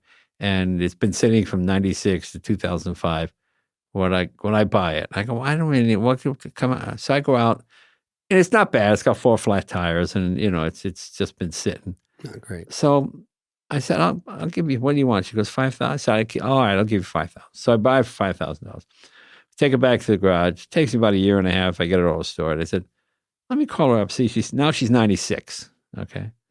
So I said, hey, I got the car. Do you want to go for a ride? Oh, I'd love to go. I got to get my hair done. This one was 96, no hearing and no glasses. I said, okay, I'll come. She goes, can the kids come? I said, yeah. Well, the kids are 72 and 74. Okay. So I drive out to the place in the car, and they've got her blindfolded in the driveway waiting for me, And she's like the elephant in the blind man touching the car. And I take the blindfold. Oh, it's beautiful. We go for it. Okay, the kids get in the back. Okay, kids get in the back. So kids get in the back. And we're driving, we're talking, Meanwhile, the 72-year-old and 74 start poking each other like this, And the mother goes, hey, I told you, and turns out starts whacking the crap out of him, just smashing him in the face with, I told you his Miss Lennon was nice enough to take her. And the three of them are just laughing, having the time of their life. She died at 106. Yeah. And it was just a great story. I mean, every time I drive that car, I think of those, the 72-year-old and 74-year-old poking each other like this, in the back seat. And she's turning around and just whacking them. And then the two kids told me that when they were in high school, they were so ashamed their dad had this old car that they would have them drop them off like 3 blocks from school, and they'd walk the rest of the way because they didn't want to be seen in this old car. And of course, now it's a classic, all that kind of stuff. So, yeah. I mean, that makes for a great story. Sure. Some of those, and the movie cars go for a lot. That's Steve McQueen Bullitt Mustang. I think that went for $5 million. And that was like. No, that went for 3.7. Yeah. I drove that car. It was the most beat to crap old Mustang. And being a stunt car, it had holes cut in the floor, for cameras and all that kind of stuff. It really wasn't worth a whole lot. I mean, that's a car that is worth a lot because it would have gone for $5 million if they'd sold it a year earlier on the 50th anniversary of the movie. Because anybody who can afford that car is probably going to be in their late 60s, early 70s. Okay, now they're going to be 80. Okay, now kids don't even know the movie anymore. Yeah. So it's a whole different thing. There are certain things that fit in certain time, you know. And if they can prove it, have to prove that it is what it's supposed to be. Oh, that was the real one. Yeah, that was the real one. It's like DeLorean's terrible car, but because of the movie Back to the Future, you know. And you have motorcycles, so do you have a favorite between the cars and motorcycles, or no? Obviously, just well, I like them both. I mean, it really hurts when you fall off a motorcycle now. It's like, God. Jesus, ow. How are these other injuries right now for you? I mean, I still got the broken collarbone and 2 broken ribs. Or is it just set all the time, or what do you? Yeah, it's like I'm tiptoeing. As long as I don't sneeze or cough, I'm okay. Funny, he doesn't even consider canceling on us. I hope so. Okay. It's only been 3-4 weeks. Well, it's been a month since the motorcycle. How do you sleep then? Just on your back? Or? Yeah, you just sleep on your back. You just kind of stare at the ceiling, and it's that's kind of tricky. I sleep for like 2 hours, then I get up for 2 hours, and then I'll read until I get so tired and fall asleep, and that's pretty sound for a couple hours. Yeah. I mean, I went cracked to bed. Kneecaps, how are they? I mean, because you're going to stand on stage for... Standing is easy. Okay. That's fine. I was doing 290s back to back the last couple of weeks, and it was okay, except later when you... and then when you kind of need to sit down. 290s? 290-minute shows, you know. Back to back. I got it. I don't think people at home understood. Yeah. And so are you a lefty? Or you keep the mic in the stand mostly, or... No, I'm left-handed. So then you just use that. Yeah. Well, no, I still use it. It's okay. It's not bad. It's not too bad. Does that scare you? Like at a certain point, I think you could always use a stool. I could use a stool. I mean, you can do stand-up for pretty much longer than any other job. Yeah, I don't use a stool, and I don't do old jokes only because now you've put it in the audience's mind that you're old. Yeah. So I just try to avoid the, can't pee jokes and all this kind of stuff. Right. So you just try to keep it. Yeah, I don't talk about young things either. Yeah. I mean, I always used to love, Shandling always used to make me laugh. They go, I'm seeing this chick now. Gary, how old are you? I know. How old is this girl? That used to make me laugh. Yeah, there's a certain point they don't want to hear sex jokes from. I keep seeing the crowd at 40. When you're 26 and you use the word pussy, they're we said pussy. When you're 40, that old guy said, Yeah. Anything else for Jay? What do you got, Dana? Because I feel like I can't watch him wince in pain anymore. No, I'm all right. No, you're pretty good. You didn't cancel. It's very nice of you. I don't cancel. Doesn't even, that's a big thing about comics. I go to the Comedy Store. Oh, you want to go up next? These two canceled. And every night I go, who's canceling? Like, show up for your goddamn gig. I know. What else do you have? I hate canceling anything. What else do you have to do? Well, if one person came down to see you, like it's like when I do the road, I got sick on the road and my voice is going out and I go, I'll try it. I told the crowd, I go, hey, I didn't want to cancel. You're all here. It's packed. And I said, if everyone we crank up the mic a little bit and nobody laughs for an hour, we can get through this. Yeah. That's my bet. No one laughs for an hour. Do you get that part? That's funny. No one laughs for an hour. Yeah, we'll get through it. Right. Yeah. But, I always tell comics, somebody's always seen you for the first time. Yeah. I remember once I had an audition for Harris at the Comedy Store. Harris, I love it. Yeah, and they came in to see me, and I didn't get it. I go, why? I was clean. Well, you can't work our club with jeans. I go, with jeans? I just. I can put on. He goes, well, we came to see you do what you do at our club. Whoa. I said, okay, can you come back? Yeah, we'll come. So I put a suit on and went back, and I got the job. So when you got dinged, whatever, like things didn't work or bombing at clubs, or it seems to me you'd have a lot of resilience or things you'd say to yourself, or was it? I mean, because I got hurt when I bombed auditioning for SNL. I followed Kennison in '83 at the Comedy Store. All right, horrible bomb. And I go, that was my shot. So I was kind of, I was functional, but I was down for a couple months. I'm a huge believer in low self-esteem. No, it's a key. Good line. It is. It's a key to success because if you don't think you're the smartest person there, you're always trying. That's me. If I see I know so many comics. They did the bit worked in Denver 2 years ago, and they've been doing it ever since. And then they'll go, "No, I did this in Denver. I know it only worked once. I've seen you do it 5. It doesn't work anymore. Get rid of it. They cannot get rid of material." Throw out everything that's not funny. Fine. That's why I followed Pryor every night. When Richie was, I mean, we called him Richie Pryor at the time. Now it's how crazy, Richard Pryor. Yeah, and he was great. I mean, he was the best, really the best funny. Ever. Yeah. And I said to Mitzi, can I go on after Pryor every night? And she said, yeah, because nobody wanted the spot. And I realized I didn't have 45 minutes. I had 18 minutes. But it was the tightest 18 minutes because this audience had been listening to Pryor and there was just, boo, boo. So I just did the funniest stuff I had and I threw everything else away. And you just have to have that discipline to do that.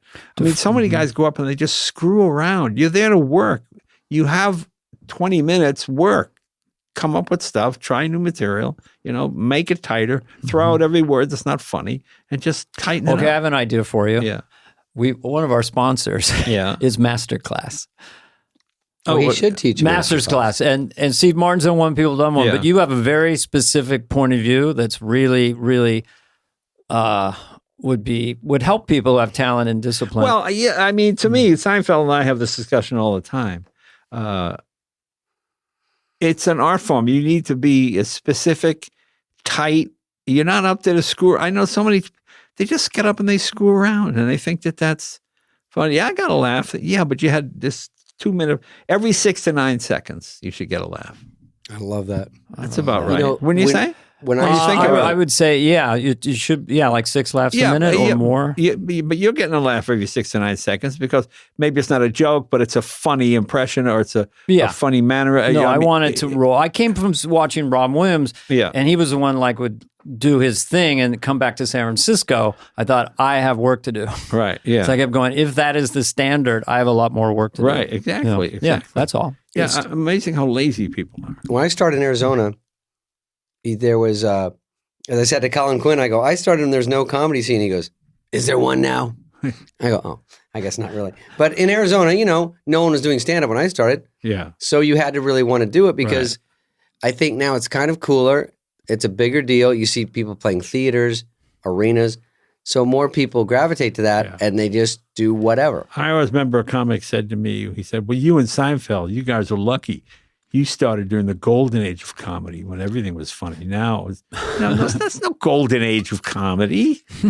Shut up, idiot. Yeah, as if anybody has a free pass. You and Seinfeld rose up because you were killing. It had to be good. And influencing other comics. Well, you try to keep it tight. I don't, the people that don't really work at it, I don't, why are you in this, It's the most important thing. It's the only thing you do all day. Yeah. There's something very painful, I think, about getting with your notes. It's not painful for Jerry, but getting with your notes and doing the icky part, the college essay part of a bit that you like that's not working. Jerry's he's like you. He's like, if a joke stops working, check the setup. Right. Because sometimes you lose the thread of it. One word's off and the whole thing unravels. So there is a lot of It's not a part-time job. If that's your job, you think about it in the day. You think about, you observe things. You try to scribble things down. You get into it. I was obsessed with it. So, I always say, if I have any problems, I take care of them before I go on stage. Even if I'm right, I apologize to the other person I'm angry with because I don't need that in my head as I'm working. You just want to be able to. Yeah, there's nothing else more important. And be in a good mood. Exactly. I just say, the last thing I say to myself before I go out there is remember to have fun. Right. Just remember this should be fun, and that'll help the audience too. Yeah, I agree. Sometimes I'm out there and go, why am I not having fun? I forgot to have fun. Think of it like torture. All right. Well, Jay Leno, we're going to take a 20-minute break. Jay is we're done. This is where we say nice things. Yeah. There's only been a few people that have done a talk show for that number of years and done it at a high level. I guess you did a total of quarter century. 22 years. 22 years. 40, 50 years of a stand-up, and you're still out there, and you're vibrant. And I was always a stand-up. TV was always just... I know. That was great, a thing about it. That you saved I mean, I can't imagine, people come out here, they got on a sitcom for 13 weeks, the sitcom had canceled, and then you're back to being a waiter again. Oh, my God. I can't imagine. At least with stand-up, you could always hustle a buck somewhere. It's its own lane. Yeah, I mean, when I was in Boston, I would go to bars, and they didn't do comedy. It was like, stop your war machine, man. That was kind of, and I would put $50 on the bar, and I'd say to the bartender, let me go on and tell jokes. If I get a laugh, give me the 50 back. If I don't get a laugh, you keep the 50. And that cost me about $450. It did. That's why you lived in the storage room. Yeah, but eventually... Eventually they would go, no, that's okay. That's okay. Here's your money back, And then, okay, now I got comedy in there. Okay, thank you. Yeah. And then you go back and you MC before you introduce the I played delicatessens. Yeah. Had all chips around me. A lot of places in Arizona, you do those one-nighters, $20 if they gave you anything. You go, you do a set, and then Thursdays were the NFL club, Seekers, Chuckles, those places. But I did a corporate as Bob Johnson, director of sales. This is so stupid. This guy had invented this product called Freshen. They were called soft, moist towelettes you use after defecating to avoid embarrassing rectal odor. And it was a big roll. It was a wet roll of toilet paper that you stuck on the wall next to toilet paper that you're supposed to wipe your ass with, So he brings me and he sees me. He goes, listen, I want you'll be Bob Johnson, my director of sales. I got like 50 Liggett Rexall distributors. So I'm going to talk about the product. I'll bring you on. Okay. So I go up there and this guy's he's talking about the product, And you see the Rexall deals are like, they're all squirming. Then he goes, take some home, try it on your own family. Nobody's volunteering to take, So they go, well, first, wait, before you make your mind, let me bring on Bob, my director of sales. Bob, come on up here. So I go up there and I do I'm getting nothing, just nothing. And then I end and he goes, that was not Bob Johnson, of course, but Jay Leno, a professional comedian. And I hear the audience go, professional comedian. I mean, they're all really angry, right? So now people are starting to leave. He goes, don't leave, please. Take the sample home, please try it. And then he starts crying. And then he goes, look, I got like 50 grand invested. Just try it. Just take it. And nobody's taking it, So I'm writing. I said, can I get paid? No, you're not getting paid. And you want to get paid? Here, take some. So I left with like 10 freshened things. And the guy's crying. Yeah. Because, he lost his shirt on this deal. But I just remember going, that was not, of course, Bob Johnson, but Jay Leno, professional. Let everyone know. That's show business. The unfunny guy you just saw. Yeah. Oh, God. Well, thank you, Jay. Thank you, Jay. Thank you, gentlemen. Appreciate Thank you, guys. Thank you.